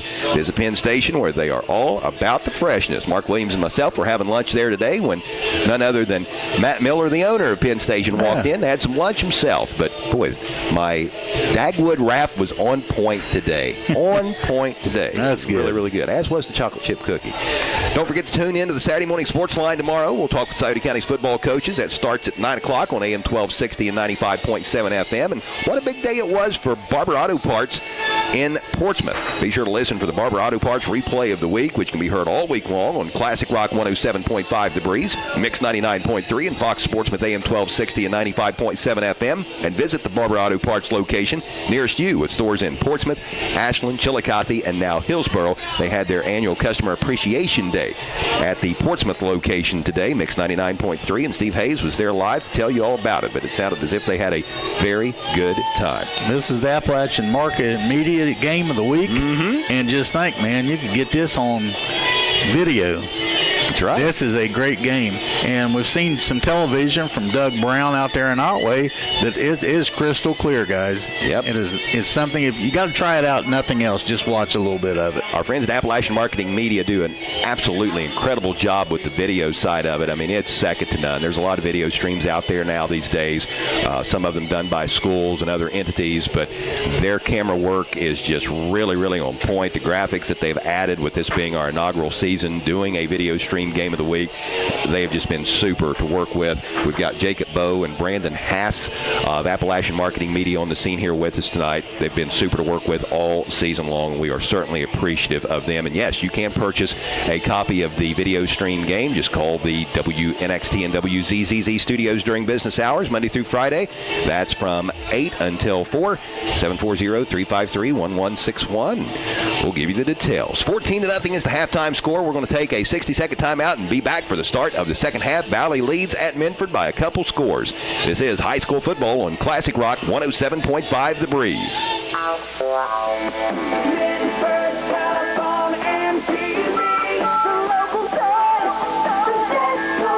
Your internet expert with fiber fast efficiency. Generations of exceptional service. Stay connected with a legacy. Online at FalconOne.net. Minford telephone and TV. The local choice. At the Barrett Murphy Insurance Agency, they're proud to cheer for the home team, and even more proud to have you on their team. Whether you need insurance for your home, car, or business, they have your back. And because the local community is so important to them, they'll be right there with you, cheering for your team. Contact the Barrett Murphy Insurance Agency today for more information about a policy from Encova Insurance. Visit the Barrett Murphy Insurance Agency at 1031 Gallia Street in Portsmouth. Online at barrettmurphin.com.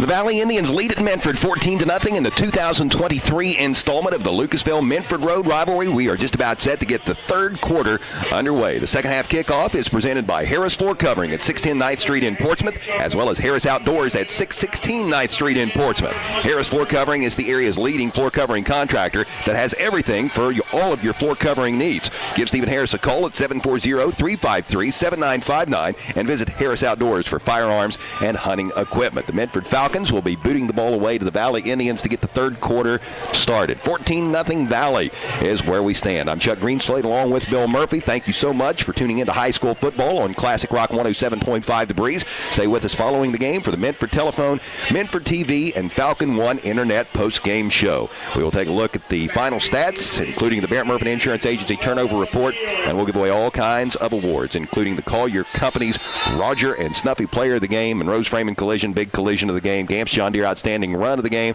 and the Portsmouth Block Big Block of the game. Here is Miles Montgomery's kickoff. It's fielded at the 7-yard line by Gabe McNeil of the Indians. He hits the wedge running and brings the ball out across the 20-yard line to around the 26. Nice run back.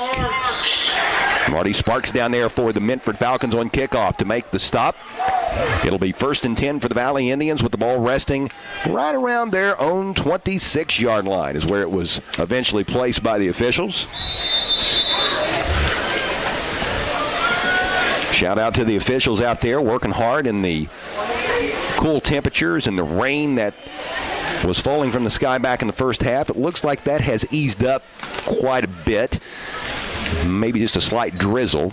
Those officials work hard a thankless job. Nice cut by Gabe McNeil. He takes the handoff, sprinted hard to his right, slammed on the brakes, cut back to the left. Marty Sparks was back there to redirect McNeil, but just a great individual effort. Now, after all that is said and done with, McNeil's only going to get a yard as the Minford defense continued swarming his way. But that was a very nifty-looking pickup of 3 feet. It's going to be second down and 9. You know, Sparks would have nailed him back there if he would have made that little cut. But a nice cut it was. Just no running lanes left open by the Minford defense. Every gap was filled. So Powell in the pistol formation with McNeil to his right. Powell looking to throw. He's going to sling it far side. Has Jaken right out, open out there. Was wide open, but the ball didn't arrive on target. It was about 5 yards short. Incomplete. It's third down and 9, and boy, Minford has to consider itself very, very lucky there. Yeah, that would have been 6 points easy right there. So third down and 9. Coach Nolan Crabtree out at the numbers, relaying the play call to his sophomore quarterback. I'm going to say something here. Valley's offensive line is doing a great job because Powell is not getting pressured at all. His jersey is very, very clean tonight. That offensive line consists of Phoenix Young, Tristan Wood, Nolan Barnett, Creighton Howard, and Dane Smith. Third down and 9. A wing to the right. Pitch goes to McNeil. McNeil trying to find room right side, and he's not going to do it. J.D. Mattis holds on for dear life and awaits help. Marty Sparks, Colin Rice there, along with a few other Falcons to clean that up. Looks to be no gain on the play. It will be fourth down in a punting situation for the Tribe. We are just underway here in the second half. Valley leads 14-0, but since giving up touchdowns on back-to-back Valley Indian off quarter after Cottle got banged up early on in the second period, could we see Curtis Glenn be quarterback this half? Looks like Pika's headed out there. That appears to be the case. 10:23 left in the third quarter here at Minford, where the Falcons are on the trailing end of a 14-0 score to their arch rivals from Lucasville, the Valley Indians. Ball right in the middle of the field, 2 receivers to the left. Troy Rhodes, Mason Book are those two. Book goes in motion to the far side. Pika is at quarterback. He takes a snap. He's going to look for some room left side. Gets a great block by Troy Rhodes. Pika is going to head down the near sideline into Valley Indian territory before going out of bounds at the 36-yard line. That's going to be a first down carry. Gain of 21 on that play, and jot down Troy Rhodes for a candidate for the Portsmouth block, big block of the game, because he got a great block which gave Pika the edge on the left side. So often big runs are set up by a big block by a receiver. And that was certainly the case there. First and 10, ball on the left hash mark. Pika in the pistol. He's got Randall Shrike to his left. 2 receivers in a wing to the right. Fake handoff to Shrike. Pika right up the gut. And he's going to take the ball inside the 35-yard line down to around the 33. That's going to go for a gain of 4. It will be second down and 6. And Minford's got a little something cooking here to start the second half of play. I can't remember who they was playing that were in that. Looked like in slow motion. I mean, I don't know. They went in at halftime, and I don't know what Coach Ruby said to them, but they came back out and they was busting it then. Yeah, that was one of the early season games. I wasn't at that one myself. Was it Rock Hill? Wellston. Here's a give up the middle. This is Shrike, his first carry of the second half. He's going to be hit right around the line, falls forward. Looks to be no gain on the play, and that was a really good defensive effort by Tristan Wood, the 6'2", 205-pound junior for the Valley Indians. I believe that's one of the few times we've mentioned Tristan's name tonight, but he has been just solid all season long on that defensive line for Valley. Offensive line as well. Third down and 7 coming up. Down by a couple touchdowns in the second half. Ball inside of your opponent's 35-yard line. One would think this would be 4-down territory for the Falcons, barring a big loss on this next snap. Ball on the left hash mark. The 34 is the line of scrimmage. Pika, high snap. He takes it, pulls it down, tries to push the pile forward, right up the gut. He will battle his way down to the 30-yard line for a hard-earned gain of 3, and that's going to set up fourth down and a long 2, almost a full 3 yards. Offense looks to stay out there. It would be a 47-yard field goal from where the line of scrimmage is. Not to say Miles Montgomery doesn't have the leg for that, but down by 14. Minford needs a little bit more at this stage in the game as we have just under 8.5 minutes left to play on a rolling third quarter clock. 14-0 Valley leads. Pika in the pistol with Shrike to his right. Sparks is a wing to the right. There was a receiver to the right side of the formation as well, and two wideouts to the left. That's Book and Rhodes. Pika designed quarterback run. He's going to fight forward, stretch forward, and I don't think he got there. Good defense by the Valley Indians. Wow. Looked to be leading the charge Tyler Carver, but he was not alone. Tristan Wood is also in on that stop. Zach Witt in on the stop. Just the entire left side of the Valley Indians defense stepped up big on that play. Pika, one of the better backs in the area. I don't think too many people would argue that. Needed 3. He was limited to 2, and the Minford Falcons turn it over on downs. Big play by the Valley D. So back come the Indians on offense. First offensive possession of the second half resulted in 3 and out. Wattell, who has a touchdown catch in this game, is flanked out wide to the right. There are trips to the left side of the formation. McNeil in the backfield with Powell. McNeil takes the handoff on the draw, and he's slung down in the backfield. A flag goes flying. We'll check the penalty. Making the stop for the Minford defense is Tristan Miller. He's a 6', 250-pound junior. The penalty is a hold on the Valley Indians offensive front. So that's going to be a 10-yard penalty from the spot of the foul. That flag is resting back at the 20. So if that's the case, that penalty occurred about 8 yards deep. This would push the line of scrimmage back to the 10. Let's see if that's accurate as the officials spot it. No, they're actually going to spot it at the 17-yard line. Maybe they picked up the flag and moved it or dropped it. Usually it's 10 yards from where the flag hits. That's only the fourth flag in this game. It's been a rather penalty-free game. I mean, both teams have played clean, and you expect that in week number 10. You know, penalties are mistakes, and by the time you get to this juncture, you've been playing football for 3 months, going back to summer practice. Kids should be in tune with what's going on. You don't see a lot of mistakes. Here's McNeil taking the handoff, looking for some room left side, and finding none. No gain on the play. Takes the ball to the 20. It's going to be second down and about 19. Boy, the Minford defense, with the exception of 2 plays, has been very, very good tonight. But those 2 plays reflect in a 14-0 score in favor of the Valley Indians as we come up on 7 minutes to play in the third quarter. Every snap counts. Trips to the right, a receiver to the left. Powell in the pistol with McNeil to his left. Powell's going to air it out. He's got a receiver open, but the ball is tipped by Bradley. It winds up in the hands of right out, and he's going to go out of bounds just shy of the Minford Falcon 40. Man, sometimes Lady Luck is on your side. That pass complete to right out. Move the chains for the Valley Indians. A big, big third and long conversion. That is a 40-yard pickup from Valley's own 20 to the Minford 40. And it's a fresh set of downs for Coach Nolan Crabtree's tribe. And, boy, when you have plays like that going your way, you just can't help but begin to think it might be Valley's night. And that's that pitching arm from Powell. Boy, that's got to be somewhat of a demoralizing play for the Minford defense, which has been so good for most of this game. So now let's see if the Falcons can rebound or if some momentum will build here for Valley. Here's a give to McNeil. He searches his way left side. Nice run. He's going to be brought down by Randall Shrike, but not before McNeil stretches out to the 35-yard line. A gain of 5 on the play to bring up second down and 5 for the Tribe. Coming up on 6.5 minutes to play on a moving third quarter clock. Valley up by 2 scores. 14-0 is where we stand in favor of the Indians, trying to close out the regular season with 3 wins in the final 5 games. This is a big, big game for Minford as well. The Falcons 4-4 entering this contest. A win tonight would ensure a non-losing season. Here's the give to McNeil. He's got a head of steam. He's got blockers in front. He's got a first down. He's got a nice gainer down to around the 20-yard line as he rips off a gain of 15 yards. With that, the Valley Indians move into the Quality Heating and Air red zone. Quality Heating and Air is located on Route 52 in Sugar Grove, where they proudly offer Ream products. Talked to my buddy Phil Wright out a little earlier in the week. We've got something in common this week. A little earlier in the week, we were both in Gatlinburg, Tennessee. Oh, okay. Yeah, buddy.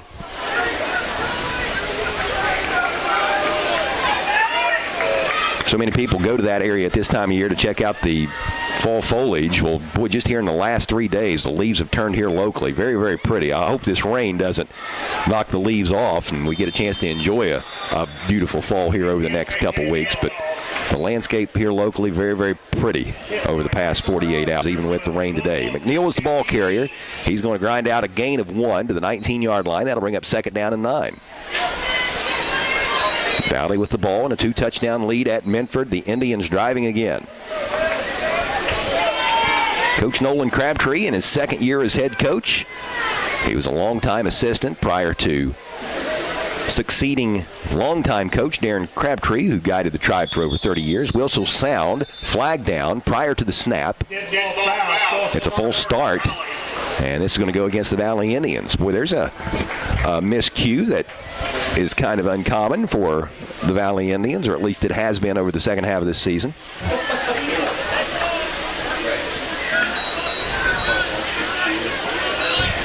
You know, in talking with some folks from Valley, they feel that the Indians are almost playing that South Webster Jeeps basketball role, meaning they play bigger schools throughout the course of the season. They go up against the Wheelersburgs, the West, and the Waverlys of the world, and that really helps prepare them for anything they would see in the postseason in Division 6. All those other schools I mentioned bigger, Division 5 and Division 4. Here's McNeil, room, right side, inside the 15, inside the 10, and down around the 8-yard line. Colin Rice with the stop for the Minford Falcons, but another nice run by Gabe McNeil behind some nice blocking by the Valley offensive line, and it's going to be 1st and goal for the Falcons.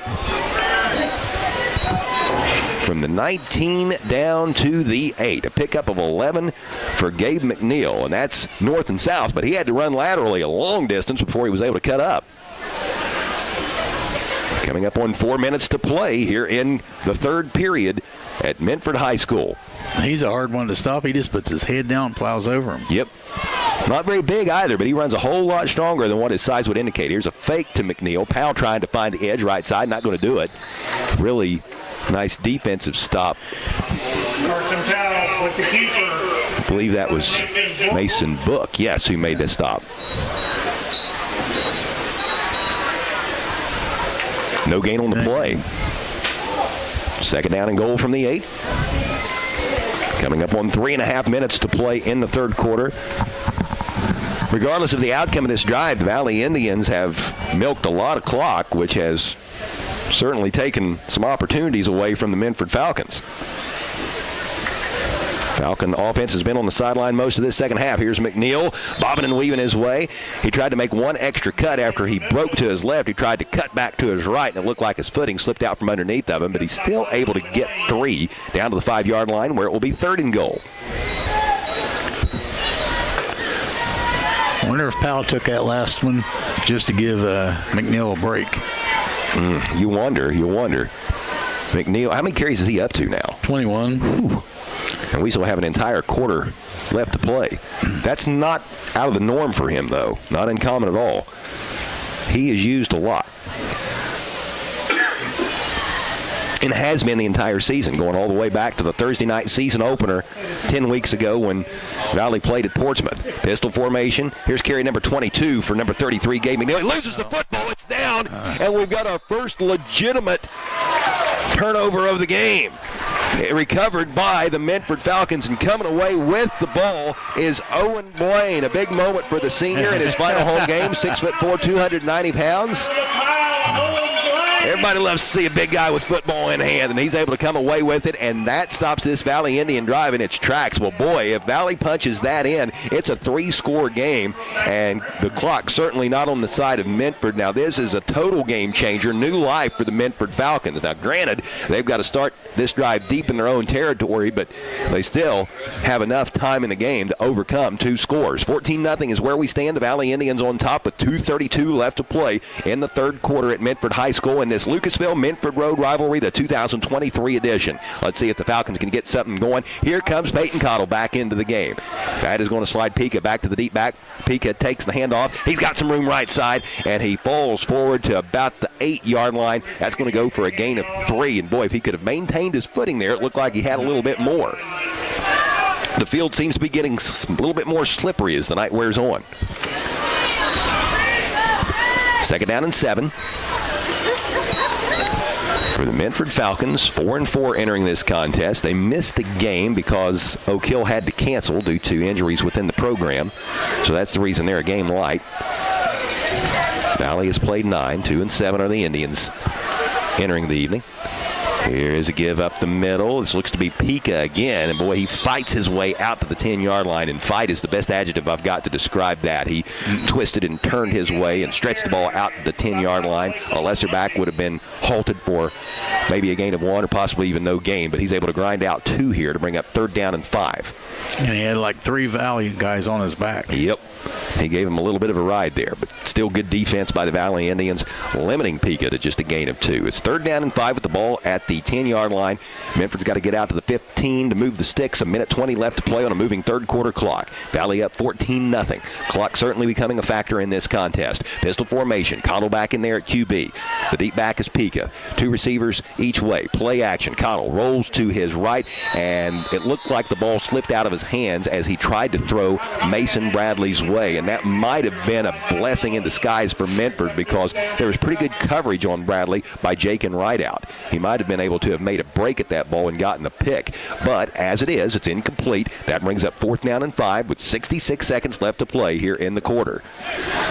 So with Minford having the ball so deep in its own territory, it looks like the punting unit is on. Mason Bradley has booted a few good ones in this contest. He's going to be punting out of his own end zone, though. First and foremost, the snap has to be on target, and then Mason Bradley has to do his thing.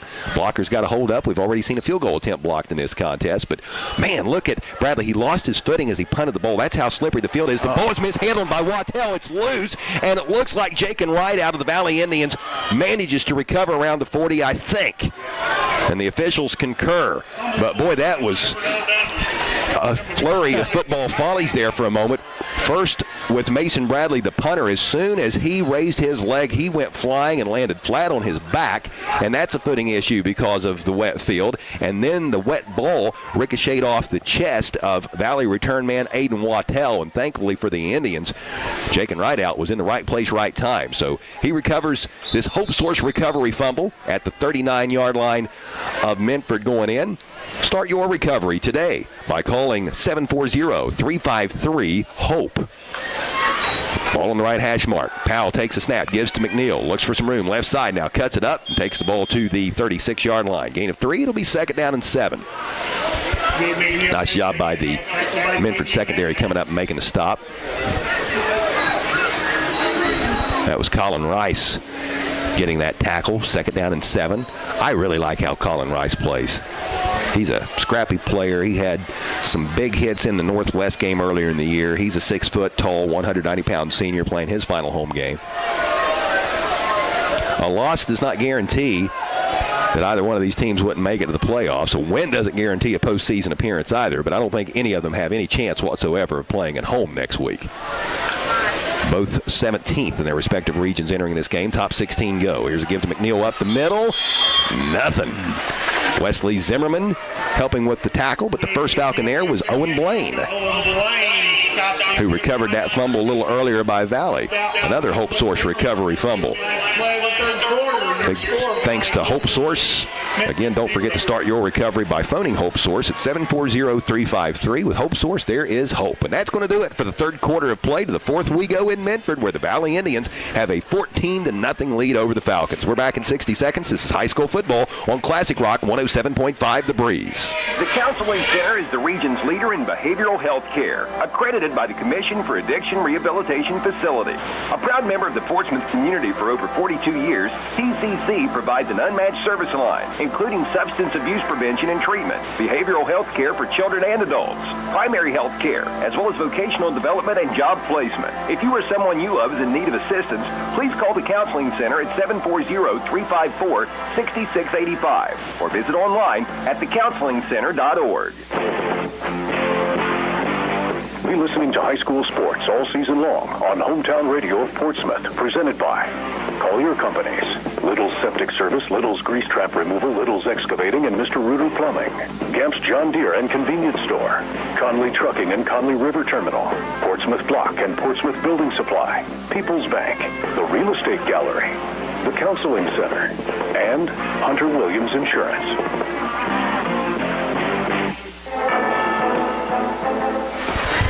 To the fourth quarter we go in Falcon Country, where Minford trails Valley 14-0. I'm Chuck Greenslade along with Bill Murphy, checking some other scores of interest.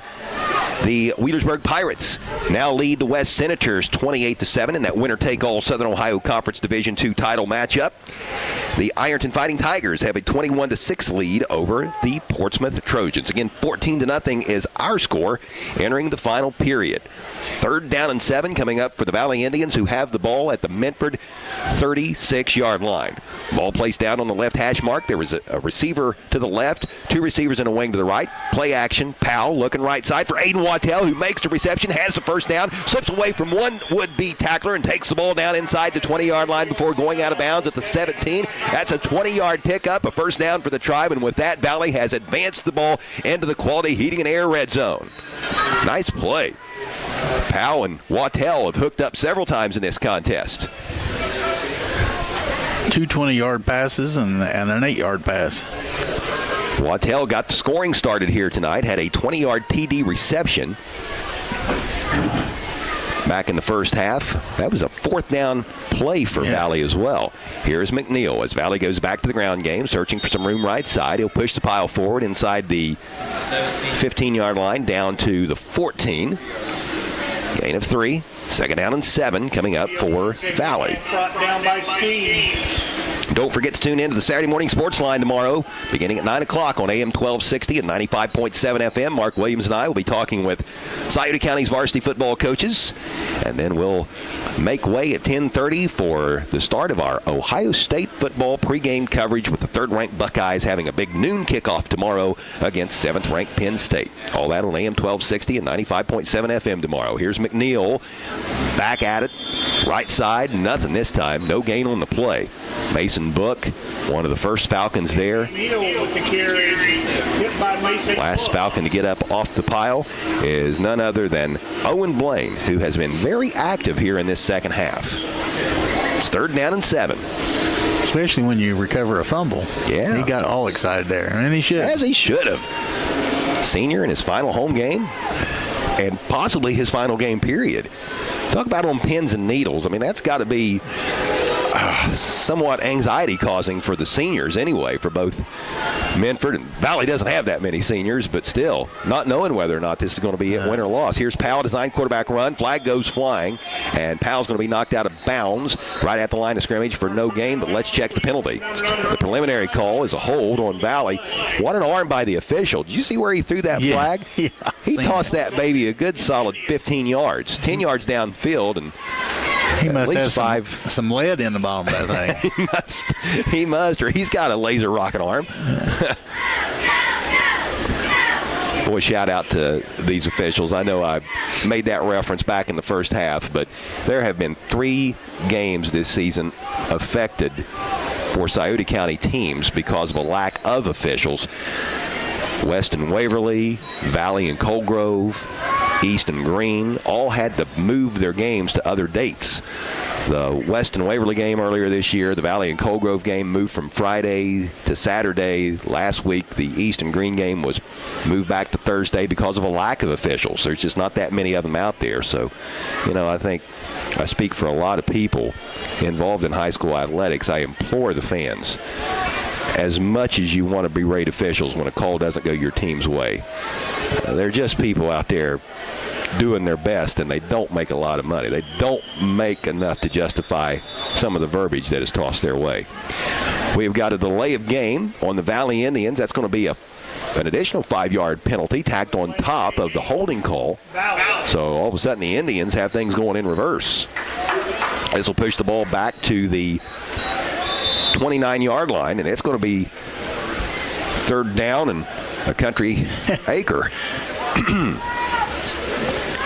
Valley has to get the ball down to the little inside the 7-yard line to move the sticks. So we're looking at 3rd and 22 here. Trips to the right. Powell out of the gun, takes a snap, fires over the middle. He's got Wattell down at the 15-yard line, and Wattell takes it to the 10 and down to the 9. He's going to be a little bit short, but my goodness, on 3rd and 22, you pick up 21, and now you have a manageable 4th and 1. Wow, what a play. And that connection that we've talked about between Carson Powell and Aiden Wattell, it just seems to get better with every passing moment. So 4th down and 2 will actually call it. And it looks like the field goal unit is trotting on to the field for the Valley Indians, who lead 14-0 with clock rolling, 9:20 left to play in the 4th quarter. Jalen Bender, the 5'8", 145-pound sophomore place kicker, is going to try what will be a 27-yard field goal from the right hash. But before he does, Coach Nolan Crabtree wants a TO, and we'll take one as well with 9:08 left. Back for the big 4th and 2 play. Valley up 14-0 at Minford. This is high school football on the Breeze.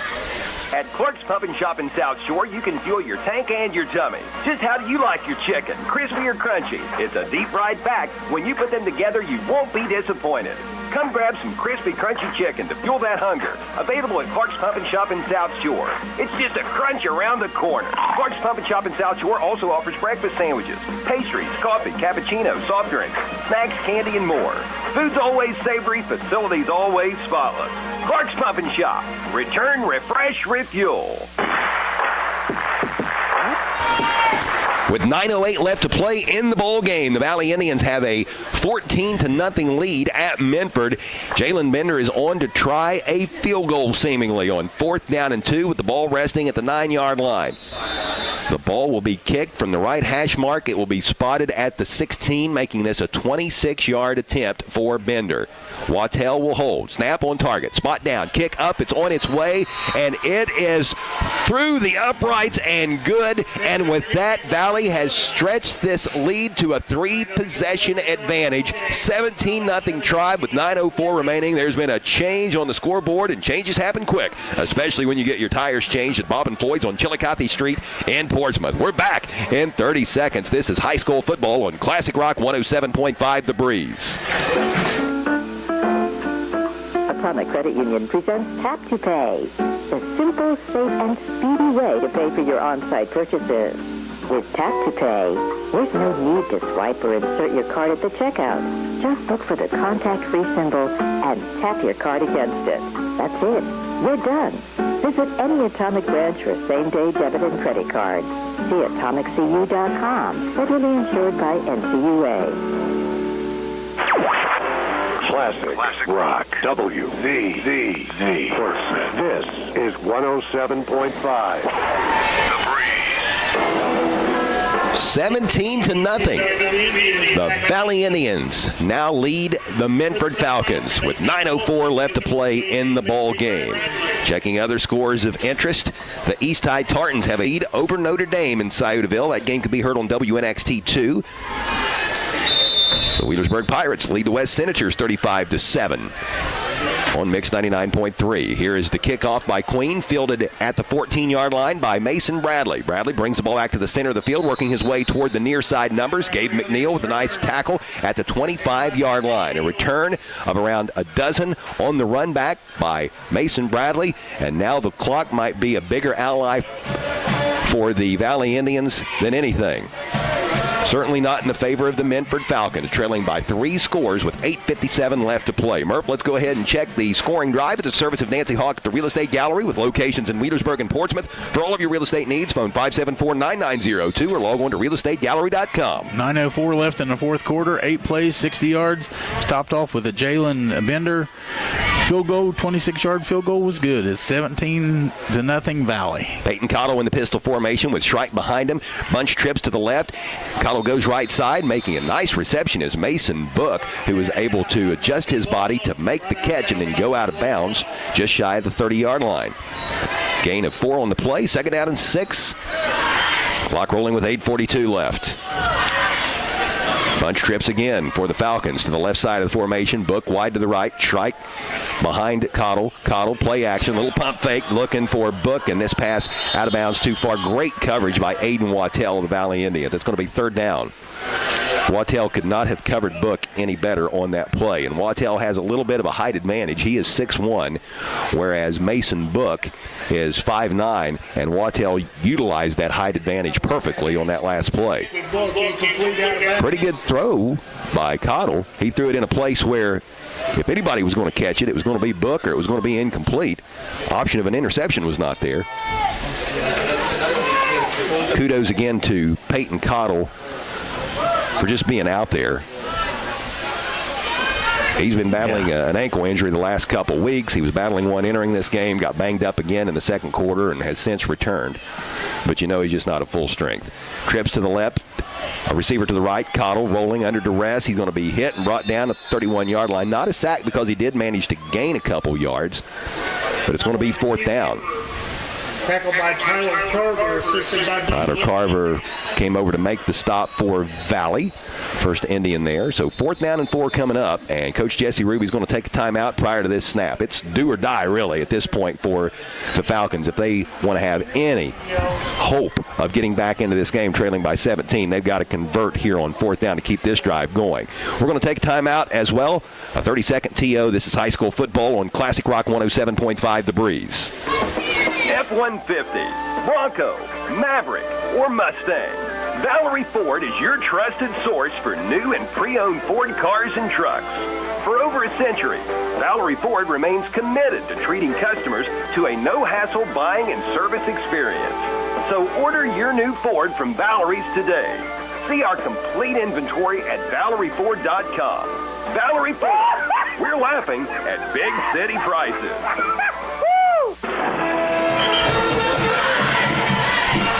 With just over 8 minutes left to play in the ball game, the Valley Indians enjoy a 17-0 lead at Minford in the 2023 edition of the Lucasville-Minford Road Rivalry. The Falcons have the ball, faced with fourth down and 4 at their own 31-yard line. Ball placed down on the right hash mark, trips to the left side of the formation. That is Mattis, Book, and Pika. Troy Rhodes split out wide to the right. Cottle in the pistol with Randall Shrike behind him. The lone back.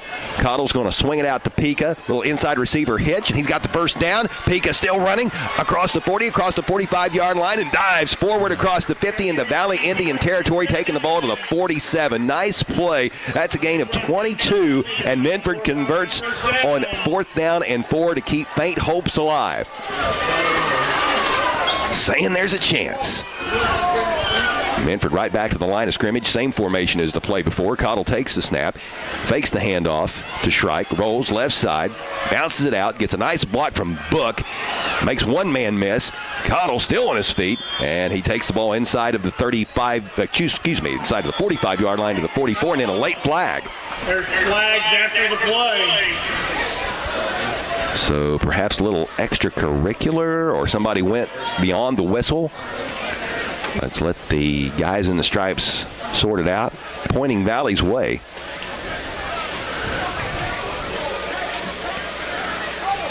Dead ball, personal foul, Valley.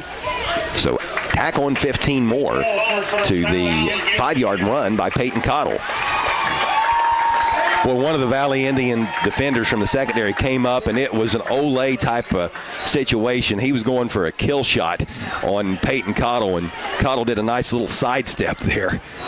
But boy, if that would have connected, that would have led to some bumps and bruises. I think Cottle's got enough of those. Coach Nolan Crabtree's hair just got a little grayer after that last play. He wants to see his young team try and close this out.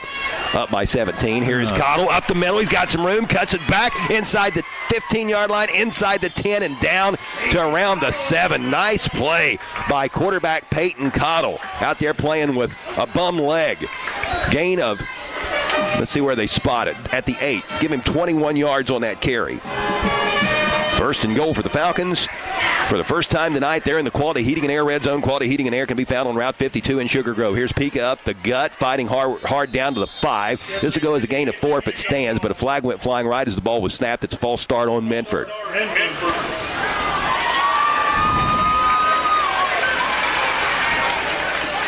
So a couple steps forward and a step back. Self-inflicted wound there on the Falcons, who trail 17-0 with 6:57 left to play in the fourth. Wheelersburg has things going its way at Ed Miller Pirate Stadium tonight. They have a 35-7 advantage over the West Senators. Looks like Wheelersburg is going to retake the SOC crown after West had won it last year for the first time since 2008. Two backs in the backfield, one to each side of Cottle. And a little cross action, play action. Cottle, a little push pass intended for Pika. Didn't get it there, incomplete. And that will stop the clock with 6:33 left. A lot of misdirection action there in the backfield. On a dry field with a Peyton Cottle that didn't have an ankle injury, you just can't help but think that would have worked out a little better. Right. Now we got a Valley Indian down. So an injury timeout on the field. Young man moving around, now making his way up to his feet. I don't know if we have an actual timeout called, but players are heading toward the sidelines into the water bottles, so either it's an official's timeout or a team timeout, but we're going to hold things here. It's an official's timeout, I'm being told. So while we have a moment, let me remind you that after the game, stay tuned in for the Minford Telephone, Minford TV, and Falcon One Internet postgame show. We'll be naming our award winners, which includes the Roger and Snuffy Player of the Game presented by Collier Companies in honor of longtime area sports broadcasters Jim Snuffy Smith and the late Roger Gray. We'll also name our Monroe's Frame and Collision Big Collision of the Game, the Portsmouth Block Big Block of the Game, and the Gamps John Deere Outstanding Run of the Game. All that during our postgame coverage. We'll look at stats, including the Barrett Murphy Insurance Agency turnover report, and talk about our Glockner family of dealerships' upcoming broadcast schedule. A glance toward the future. Oh, the snap gets away from Cottle, and he goes back, falls upon it, and then he is fallen upon by Valley Indian defender Tristan Wood. And, boy, there's some Minford fans who don't like that. In high school ball, you're down as soon as you're on the ground in that way. Knees, elbows, whatever the case might be. Everything was down for Peyton Cottle, but Tristan Wood ensured he wasn't going to go anywhere. In the NFL, that's a good play because in the NFL, unless you're down and touched, you can get up and run. Not in high school and college, though. Officials let that go through, to the disliking of quite a few Minford faithful. Third down.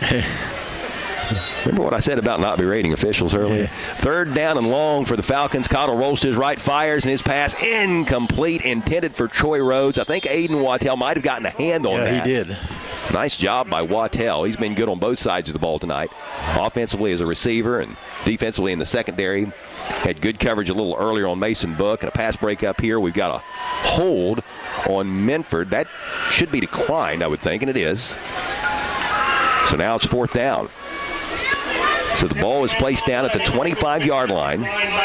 It is 4th and goal for the Falcons. 5:56 left to play in the ball game. 17-0 Valley leads. Perhaps the last gasp. Peyton Cottle gets the call from the sideline. Heads to the huddle, relays it to his teammates. They break the huddle and come to the line of scrimmage. Ball on the left hash mark, and we've got whistle sounding. Not a timeout, but a conversation. The head official talking to the Minford sideline. Might be a clock issue. 55. They're wanting the clock reset. Okay, so they want the clock set to 5:55, I believe it is. Right now it reads 5:45.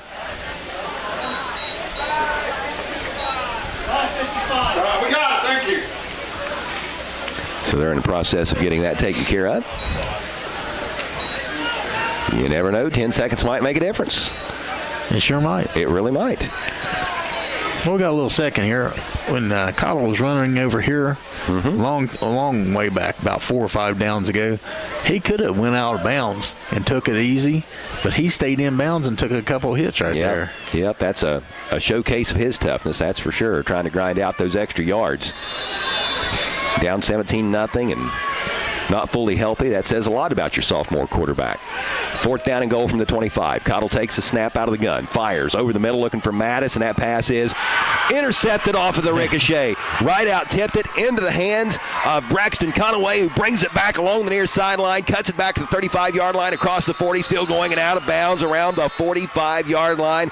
Making the stop for Minford. Blake schemes, but not after an incredible run back by freshman Braxton Conway. Another one of those 9th graders on this Valley varsity roster. A 6'1", 155-pound defensive back. The pick and the 44 yards afterwards. It will be 1st and 10 for the Valley Indians, who lead 17-0 at Minford with 5:40 left to go. Jake and Wright out. Tipped that ball. The pass was intended for J.D. Mattis.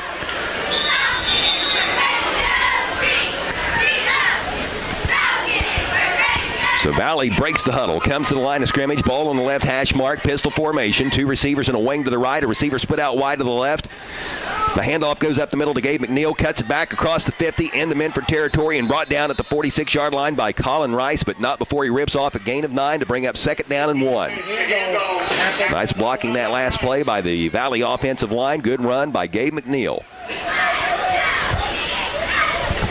So now the clock, a big ally of the Valley Indians, up by 3 scores. Valley will just try to play keep away from this point forward. I'm sure if the Indians could get another score, they'd gladly take it, but right now it's just about preventing Minford from getting the ball back. Ball security big here at this stage in the game. 2 receivers and a wing to the right, 1 receiver split out wide to the left. That's Conaway, who just made the interception. Long snap count by quarterback Carson Powell. Give goes to McNeil. Has room. Right side. 1st down and then some. Down the far sideline. Inside to 30. Inside to 20. 15, 10, 5. Dives for the pylon. Did he get there? No signal yet. There it is. Touchdown Valley. A 46-yard scamper by Gabe McNeil. And with that, the Tribe moves ahead 23-0. Great blocking on the right side of the offensive line. Good run by Gabe McNeil. What was that? Carry number 583?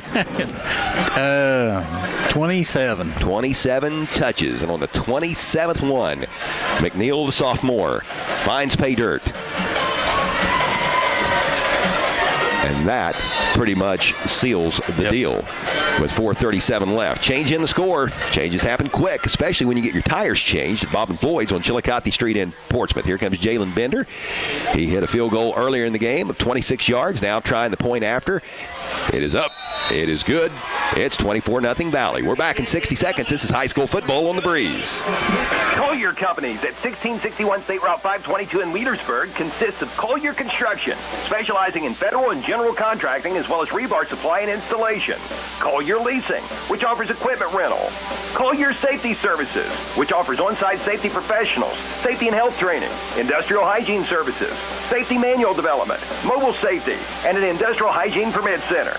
As well as Collier Medical, which has primary and occupational clinics headed up by P.J. Paul Adkins.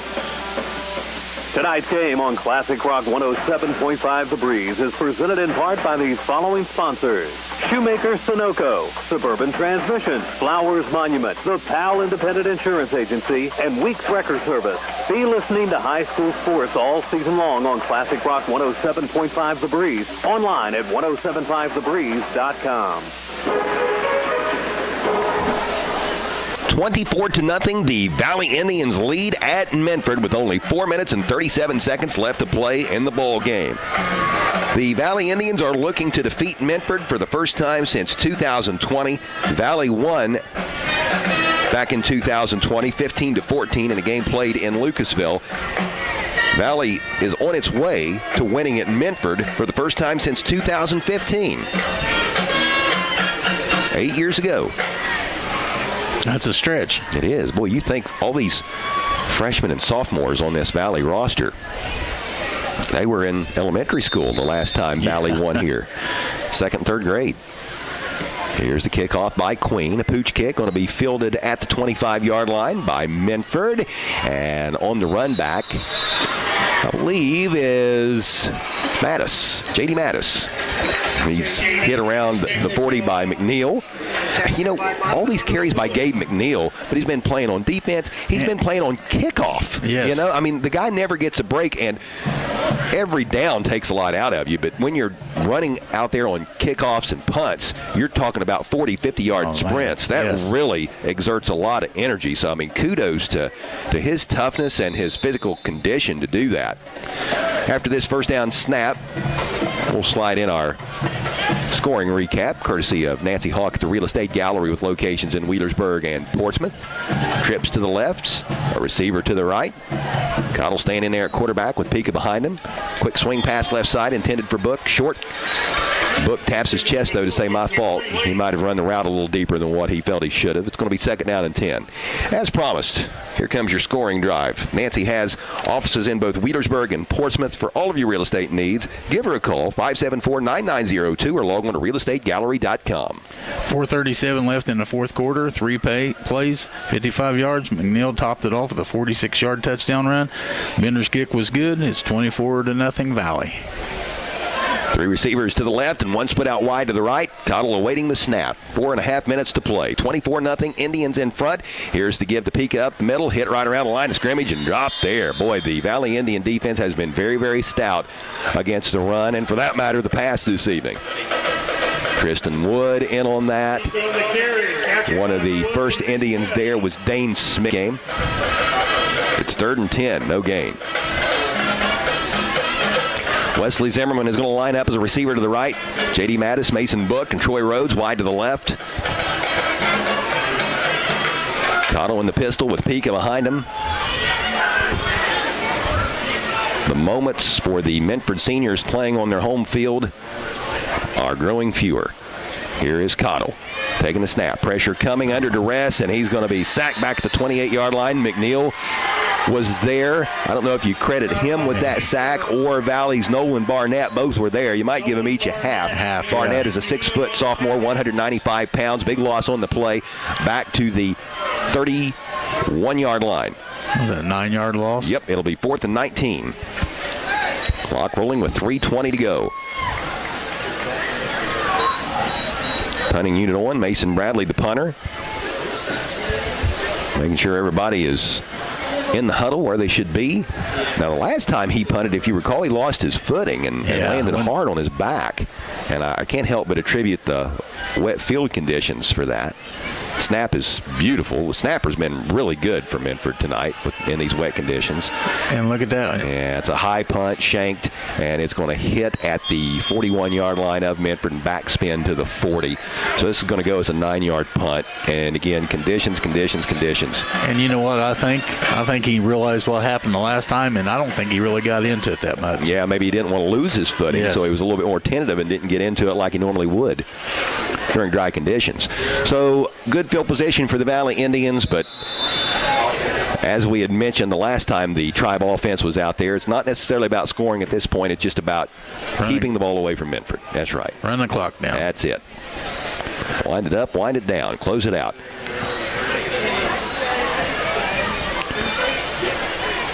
Let's see. Powell. Is this victory formation already? Does it take a knee time? No. That's what they're going to do. What? Let's see. 40 seconds. Let me do quick math here. This will go down to 2, then down to 120, then down to 40. It's going to be real close, assuming Minford doesn't call timeouts. Yeah. And I don't think Minford will. Now, this is an interesting topic for me anyway. Not the clock management. I'm cool with that, if that's what Coach Crabtree decides to do and if Coach Ruby decides to allow him to do that. But when you're in pistol formation 6 yards back, you're going to lose 6 yards every play, which it's a moot point here, but it just amazes me the teams that don't get under center. Right. I mean, it's astonishing the teams that never see their quarterback get under center. Another knee. It's a stat killer. I tell you that. It's going to crush Carson Powell's personal rushing stats. Yeah, He's lost 12 yards in the last 2 snaps. And he was up to 16 too. So he's at 4 now. Nobody should care about that, though. If you're caring about stuff like that, you're in this for all the wrong reasons. But you just would think you could get under center and drop down and lose a yard. Yeah. But this one is essentially over for all intents and purposes. I don't think that Valley will be able to milk every second off the clock, so Minford's going to get the ball back, I think, with a few seconds left, but it wouldn't shock me once the Falcons do if they'll drop to a knee as well. So I think we're going to finish this one with 5 straight knees. Seeing more knees tonight than on WWE SmackDown, Murph. See, now Carson's at -2 yards for the night. Don't think like an accountant. Doesn't matter. The end game. But you're still going to have time on the clock for Minford. Not too many, though. They'll snap it here in about 10 seconds. So Minford's going to have right around 35 seconds left. And you mark my words, Minford will take a knee, and this game will be final. 24-0. That's the only numbers that matter for the Valley Indians. 3 wins in the last 5 games. There's some more numbers that matter. Entering this game 17th in their region. That certainly matters. And now both these teams will just have to sit back and see how all the dust settles and if a postseason opportunity arises. We've got a timeout taken by Valley with 38.3 ticks of the clock remaining. Let's step away for 30 seconds ourselves and bring you back to the finish. This is high school football on the Breeze. Since 1937, the McKinley Funeral Home has been there for families in a most stressing time of need. They've been there with their comfort and understanding, and the McKinley Funeral Home will continue to serve area families with a commitment even deeper than before. Call the McKinley Funeral Home and talk with their friendly, knowledgeable staff, always willing to go that extra step in making sure you're well pleased. That's the McKinley Funeral Home, located on U.S. Route 23 in Lucasville. Phone 740-259-2481.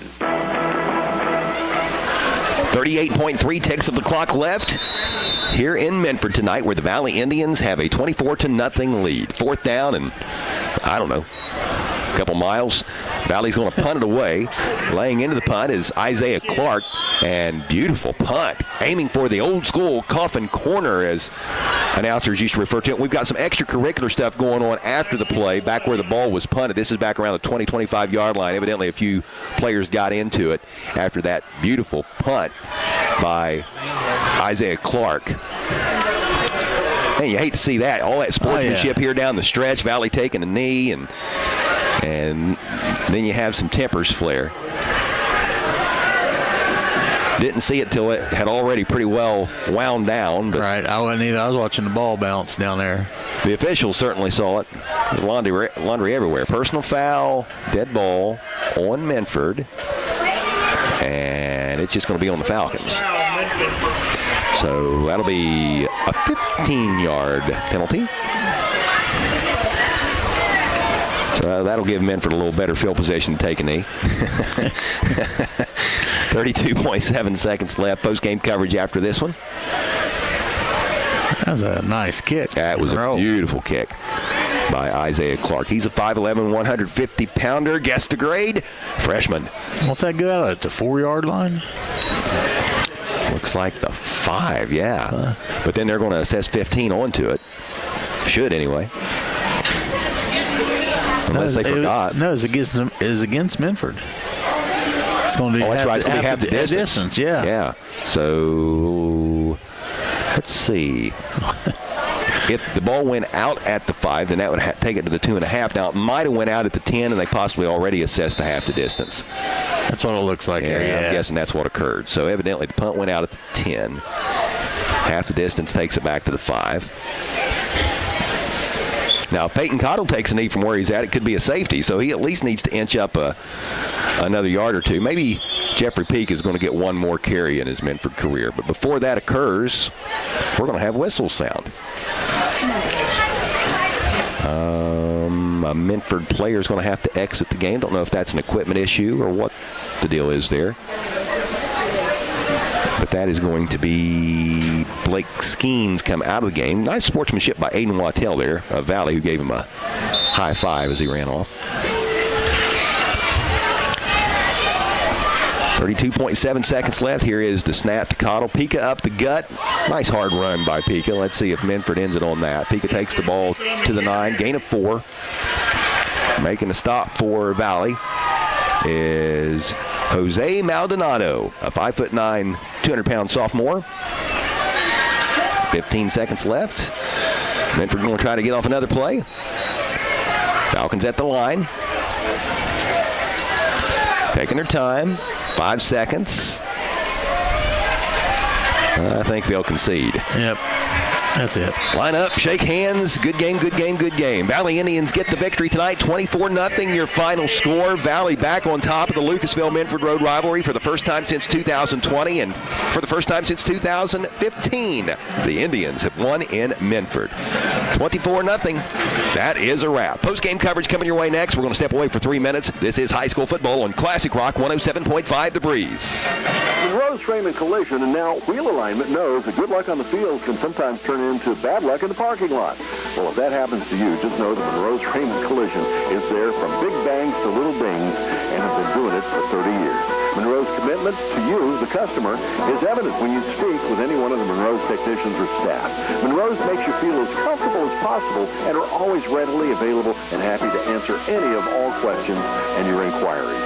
Monroe's Frame Collision, and now Wheel Alignment. Hi, I'm Gary Duzan of Portsmouth Insurance, the TAH Benefits partner. And I'm Jay Hazelbaker, president of TAH Benefits. Portsmouth Insurance specializes in helping local business owners with their employee benefits. We understand that operating a business can be stressful. Let us alleviate at least one of those worries for you. Portsmouth Insurance understands the health insurance marketplace, and our commitment to service and knowledge of both the personal and business insurance markets can give you peace of mind. Mission, the former Portsmouth gas distribution plant, and leave behind an environmentally safe and sustainable future for our region. On behalf of all of the employees at Floor BWXT, I'd like to wish all of the teams in the four-county region a safe, fun, and winning season.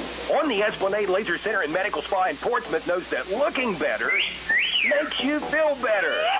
Remember, the players aren't the only ones who want to look good under the Friday night lights. And On the Esplanade can help you look your absolute best. With 14 years of experience, Jeannie at On the Esplanade specializes in medical aesthetics and skincare, offering such services as Botox, scar revision, laser tattoo removal, laser hair removal, and cool sculpting. Visit On the Esplanade, 813 Gallia Street, Portsmouth, and follow On the Esplanade on Facebook.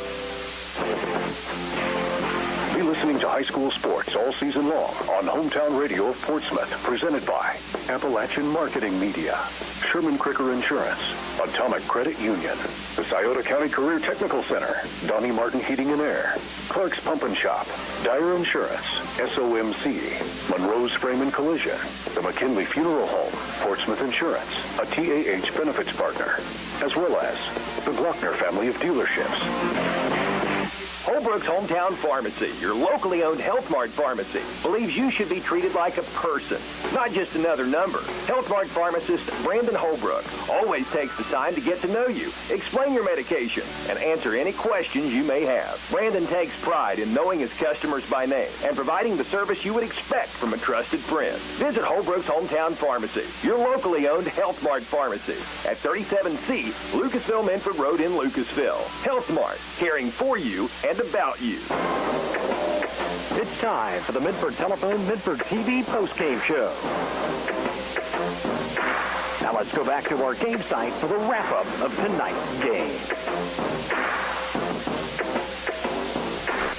Tonight, the Valley Indians have knocked off the Minford Falcons 24-0 in the 2023 installment of the Lucasville-Minford Road rivalry. I'm Chuck Greenslate, along with Bill Murphy. It's time for the Minford Telephone and Minford TV postgame show. For over 100 years, the Minford Telephone Company has proudly served the area with its communications needs. Today, the Minford Telephone Company provides fiber optic internet, TV, and telephone services on the area's only locally owned fiber optic network. Call the Minford Telephone Company at 740-820-2151 or visit their new website at falcon1.net for more information. Go fast, go fiber, go local, the Minford Telephone Company. Now, our upcoming broadcast schedule is obviously a little bit in doubt. That will depend on who qualifies for the playoffs, where they will be playing. But we will have more football to bring you as we anticipate broadcasting 3, possibly 4 playoff games next Friday. It is time to take a look at our upcoming broadcast schedule. It's the Glockner family of dealerships glance toward the future. We know that you sometimes can't make it out to the game, but just as Glockner makes the car buying process easy, the WNXT and WZZZ sports teams makes listening to high school sports easy. When buying a vehicle is in your future, visit the Glockner family of dealerships, which include the Glockner GM Superstore of Portsmouth, Glockner Honda Toyota of Portsmouth. Glockner Chevrolet, GMC, and Buick in Ironton. Glockner Dodge, Chrysler, Jeep, and Ram with locations in Portsmouth and Ashland. Glockner Ford of South Point and Glockner Auto Credit with 6 locations throughout the tri-state area: Portsmouth, South Point, Waverly, Jackson, Chillicothe, and Ashland. Online at Glockner.com. Read a press release the other day where Tim Glockner has been nominated for the Time Magazine Dealer of the Year. So congratulations to Tim on that nomination. I believe his grandfather, Ebby, and dad, Andy, both had that distinction as well. Looking at our upcoming broadcast schedule, again, as far as high school football is concerned, we'll have playoff games for you next Friday. We'll talk much more about that next week once we get all that ironed out and see how the final chips fall. Tomorrow morning, we invite you to tune in to the Saturday Morning Sports Line beginning at 9 o'clock on AM 1260 and 95.7 FM for 45 Years Strong. That program has provided you the opportunity to hear from Scioto County's varsity football coaches. We'll have an hour-and-a-half program tomorrow morning before we give way to the Ohio State Radio Network. The Buckeyes, ranked 3rd in the country, will host number 7 Penn State. That'll be a noon kickoff. Coverage on AM 1260 and 95.7 FM begins in the morning at 10:30, and that is a look at our Glockner family of dealerships. Glance toward the future.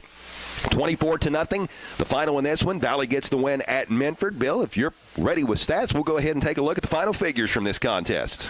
Okay, we'll start with Minford first. Jeffrey Pica had 12 carries for 61 yards. Book had a -2 yards, and Cottle ended up with 11 yards. And can't think of that kid's name there first time. Randall Shike. He had four carries for 46 yards, and that one carry was like crazy. It was like 45 yards, or 44, 35 yards. Great spin move on that carry, buddy, was it? Okay, and they had a total. All right, let me get to the Cottle. Was 5 of 14 for 48 yards. Bradley had 14 of those yards, and Pica had the 34. They had a total of 166 yards offensive rushing, or offensive. All right, for Valley, oh my goodness. McNeil had 27 carries for 134 yards. And Rideout had 2 carries for 11 yards.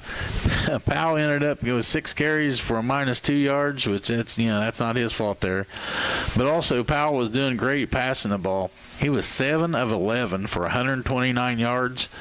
McNeil had 5 of those yards. Waddell had 69 of those yards, and Rideout had 55 of those yards. They had a total of 272 yards. Offense. And in the first downs at the end of the game, Minford had 5 first downs and Valley had 9. Let's now take a look at our turnover report.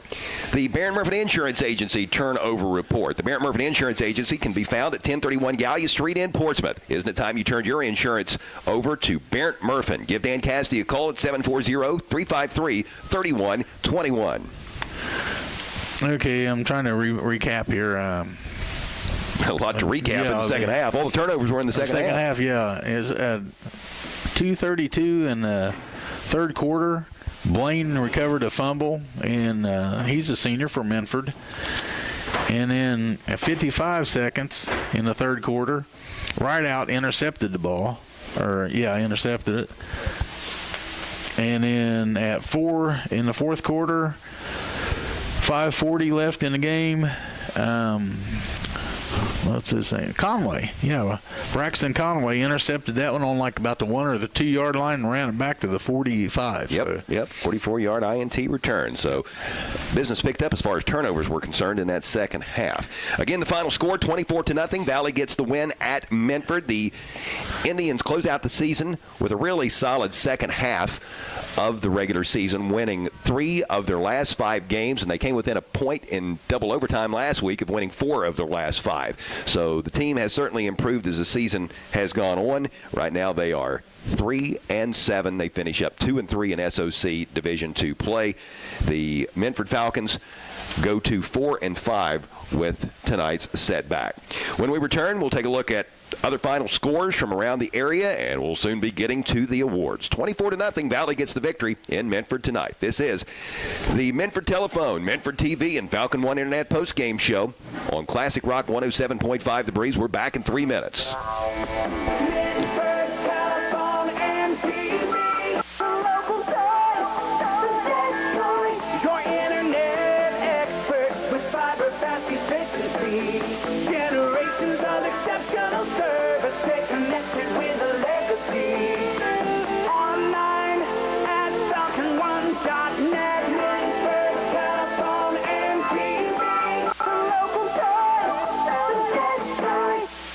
broadcast of high school sports is being presented in part by the Glockner family of dealerships, which include the Glockner GM Superstore in Portsmouth, Glockner Honda Toyota in Portsmouth, Glockner Chevrolet GMC and Buick in Ironton, Glockner Dodge Chrysler Jeep and Ram of Ashland, Glockner Ford in South Point, and Glockner Auto Credit, with 6 locations around the tri-state area: Portsmouth, South Point, Waverly, Jackson, Chillicothe, and Ashland. Shop online at Glockner.com. At Glockner, they make it easy. There are a lot of comfort control companies out there, but none like Donnie Martin Heating and Cooling. Family owned and operated with a genuine concern for the community and the environment. Let Donnie Martin Heating and Cooling make sure that your commercial or residential heat pump or furnace is operating properly and efficiently. Donnie Martin Heating and Cooling can service all makes and models. Phone 740-259-4512. That's 740-259-4512. Donnie Martin Heating and Cooling. Proud supporters of local high school sports on local radio.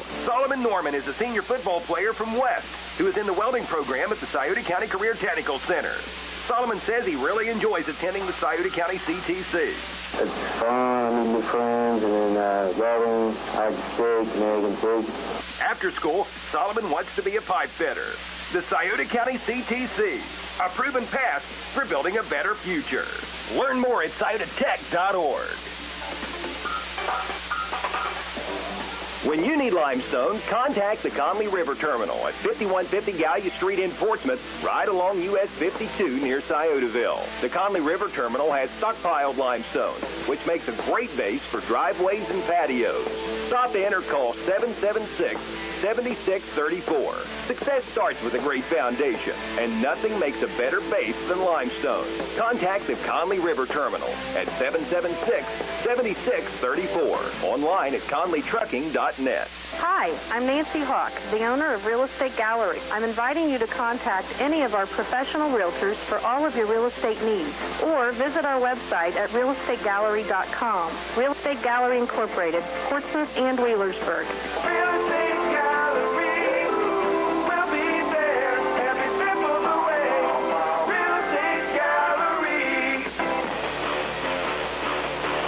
24-0, the Valley Indians get the victory at Minford tonight. I'm Chuck Greenslade along with Bill Murphy. This is the Minford Telephone, Minford TV, and Falcon One Internet postgame show. Checking other final scores from around the area. The Wheelersburg Pirates knocked off the West Senators 35-7 this evening.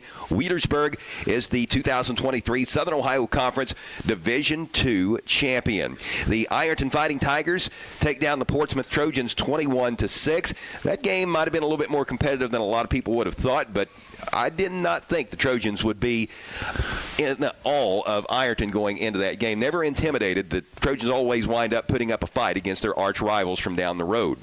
The Fairland Dragons knocked off Chesapeake 38-2. Eastern Pike was a winner at Greene 43-7. Jackson prevailed over Chillicothe 48-7. Waverly fell hard to Mount Healthy 42-6. Here's some other scores we have. These games are not finals. Last we heard, East was leading Notre Dame 36-22. Northwest was up on Oak Hill by a touchdown, 37-29. Rock Hill was leading Colgrove 23-16. Westfall was in front of Piketon 35-24. South Gallia was ahead of Sims Valley 32-6. The Gallia Academy was shutting out South Point 28-0. And Greenup County was ahead of Round County 49-19. So that's what we've got at the moment. In the NHL tonight, the Columbus Blue Jackets were winners over the Calgary Flames 3-1. In Major League Baseball postseason play earlier, the Astros ousted the Rangers 5-4. Houston now leads the ALCS 3-2. The NLCS is underway right now, Game 4. The Diamondbacks lead the Phillies 2-1. Philadelphia leads the series 2-1. If the Diamondbacks can hold on, that series will all be even heading into game number 5. So that's what's going on in Major League Baseball. Again, our final 24-0. Valley gets the win at Minford. We'll take our final timeout and be back to name our award winners. This is high school football on Classic Rock 107.5 The Breeze. Hi, this is Gabby from People's Bank. I'm here to tell you about People's Bank's new CD special. It is so good, you need to stop by any People's Bank location today and ask your banker to tell you more. Or visit pebo.com. This special will not last long. People's Bank. Working together, building success. Member FDIC. When you're looking for great landscaping ideas, visit Portsmouth Block, 2700 Gallia Street, Portsmouth, where you'll find a full line of landscaping products such as decorative brick chips, landscaping blocks, brick pavers, retaining wall blocks, concrete landscaping edging, gravel, sand, and much more. Portsmouth Block sells to the public as well as to contractors. Create the fire pit, patio, wall, or water fountain you've dreamed of. Everything you need for the ultimate landscaping look is at Portsmouth Block, 2700 Gallia Street in Portsmouth.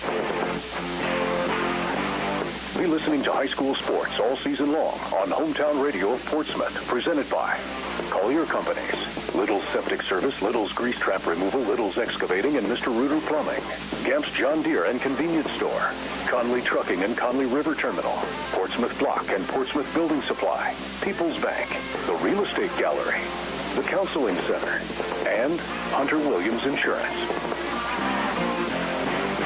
KC Printing and Promotionals is teamed with Hometown Radio Sports to help you own some of your team's favorite moments. What a throw! What a catch!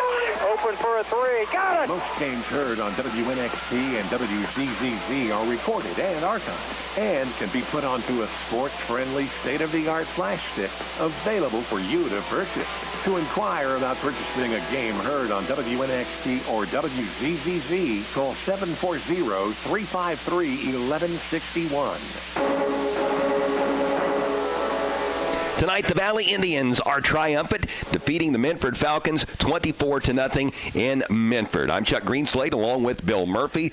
You have been listening to the Minford Telephone and Minford TV postgame show. For over 100 years, the Minford Telephone Company has proudly served the area with its communications needs. Today, the Minford Telephone Company provides fiber optic internet, TV, and telephone services on the area's only locally owned fiber optic network. Call the Minford Telephone Company at 740-820-2151 or visit their new website at falcon1.net for more info. Go fast, go fiber, go local, the Minford Telephone Company. We really appreciate Paula McGraw and her many years of support to high school sports on local radio. And in addition to high school sports being on local radio now, a big thank you goes to our friends at Appalachian Marketing Media and their streaming service. Hometown Radio of Portsmouth was so proud to partner with Appalachian Marketing Media this season to bring the area a high school football game video streamed of the week. Their video, our audio, it's been a blast. For over 50 years, Hometown Radio has painted the picture of high school football, and now with the assistance of Appalachian Marketing Media, we've enabled our viewers to see it and hear it. Appalachian Marketing Media offers professional photography, website creation, and videography. A special thanks to everyone at Appalachian Marketing Media, Ryan Schieser, Audrey Schieser. Tonight we have Jacob Bowe and Brandon Hass with us, and they have been great to work with all season long. Now our awards tonight. If you're just tuning in, Valley was a winner over Minford, 24-0. We've got all kinds of great awards to dole out this evening, and we will begin with the Gamps John Deere Outstanding Run of the Game. The winner receives a certificate for a T-shirt from Gamps John Deere, located on Route 140 in Slocum.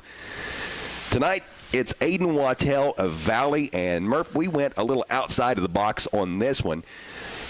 The run that we're actually giving Aiden Wattell this award for was the pass route on the very first touchdown of the game, which was a fourth down play, and Carson Powell connected with Wattell for a 20-yard touchdown, and that opened up the offensive scoring for the evening. And it seemed like there was a 20-yard pass he caught, another 20-yard, and a 21-yard pass. Yep.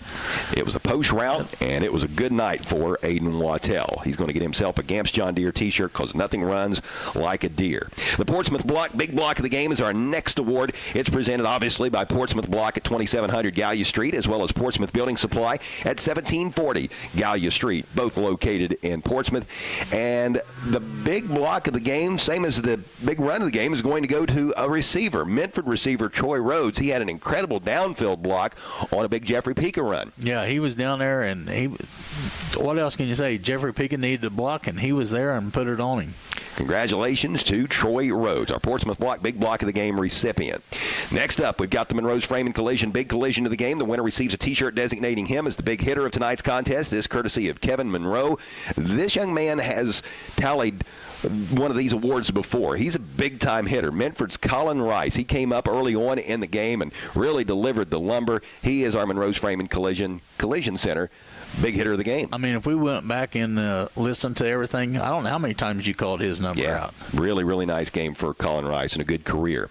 Lastly, it's time for our Roger and Snuffy Player of the Game, presented by Collier Companies in honor of longtime area sports broadcasters Roger Gray and Jim Snuffy Smith. Collier Companies is located on Collier Corner at 1661 State Route 522 in Wheelersburg and consists of Collier Construction, Collier Leasing, Collier Safety Services, and the Collier Medical Primary Care Clinic, which is now accepting all major insurances and new patients. Besides presenting the Roger and Snuffy Player of the Game, Colliers will also provide a $50 gift card from the Scioto River to any defender who forces a safety. Now, there was no safety tonight, so we'll hold on to that $50 River gift card. But we do, of course, have our Player of the Game. Tonight's Roger Gray and Jim Snuffy Smith Player of the Game is Valley sophomore running back Gabe McNeil. He's going to receive a T-shirt and a gift certificate, a certificate, I should say, suitable for framing, courtesy of Collier Companies. It's our gift to him. Yeah. But what a great game by Gabe McNeil. And played in both sides, and special teams, as you pointed out there at the end, had 27 carries for 134 yards. He doesn't get tired, does he? No, but he only scored one touchdown of that, but he got him down within it in close range so everybody else could score. Just an awesome game for Gabe McNeil, and he's been so good all season long, the true workhorse for Coach Nolan Crabtree's Valley Indians. So now we sit and wait. I get a feeling that JoeItel.com is going to be visited frequently over the next several hours by a lot of people, myself included, to see who falls where. Bear in mind, his aren't official, but he's usually pretty close. He is the OHSAA computer points guru. And then once the state releases the official computer rankings, we'll see who is in locally and see where they are seated, who's playing at home, who's on the road, where they're traveling to, and go from there. But we do anticipate presenting high school playoff football next Friday. I would think 3 games at least, maybe even 4, but that will depend on who is where. So congratulations to the Valley Indians. Great win tonight. Thank you to our friends at Minford High School. Harold Schultz. When we didn't know what the call was, Harold came up with it. Harold would hook us up if we got our view obstructed and didn't quite know who did what, got the block, recovered the fumble. Harold was always there. He brought me a cup of coffee. I know, you got free popcorn. He shouldn't have brought you the coffee. You know, kudos to Harold, and also thank you to Kristen Ruby, the athletic director here at Minford, and the wonderful time they showed us tonight. This was my first time. I was supposed to be here earlier for the Oak Hill game, which didn't happen, so I always love coming out to Minford. Good way to end the regular season. Host Christian Ruby hopes she gets the feeling better, because she took a big spill up here today, and man, she was hurting too. Yeah, let's hope so. Let's hope so. Slippery bleachers can sometimes win the Monroe's Frame Collision, big collision of the game. So yeah, we hope she's all good. That is for sure. But that is going to do it for us. Thank you to our studio engineer John Kantz. He's going to be going to work here in just a few moments for our final Valerie Ford scoreboard of the regular season. Thanks to our friends from Valerie Ford for presenting that. Again, we remind you tonight's final score: Valley is a winner at Minford, 24-0. For John Kantz, Bill Murphy, our friends at Appalachian Marketing Media, Jacob Bowe and Brandon Hass, I'm Chuck Greenslate. Talk to you in the morning over on AM 1260 and 95.7 FM on the Saturday Morning Sports Line. Good night, everybody. The preceding was a special sports presentation of WZZ.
you.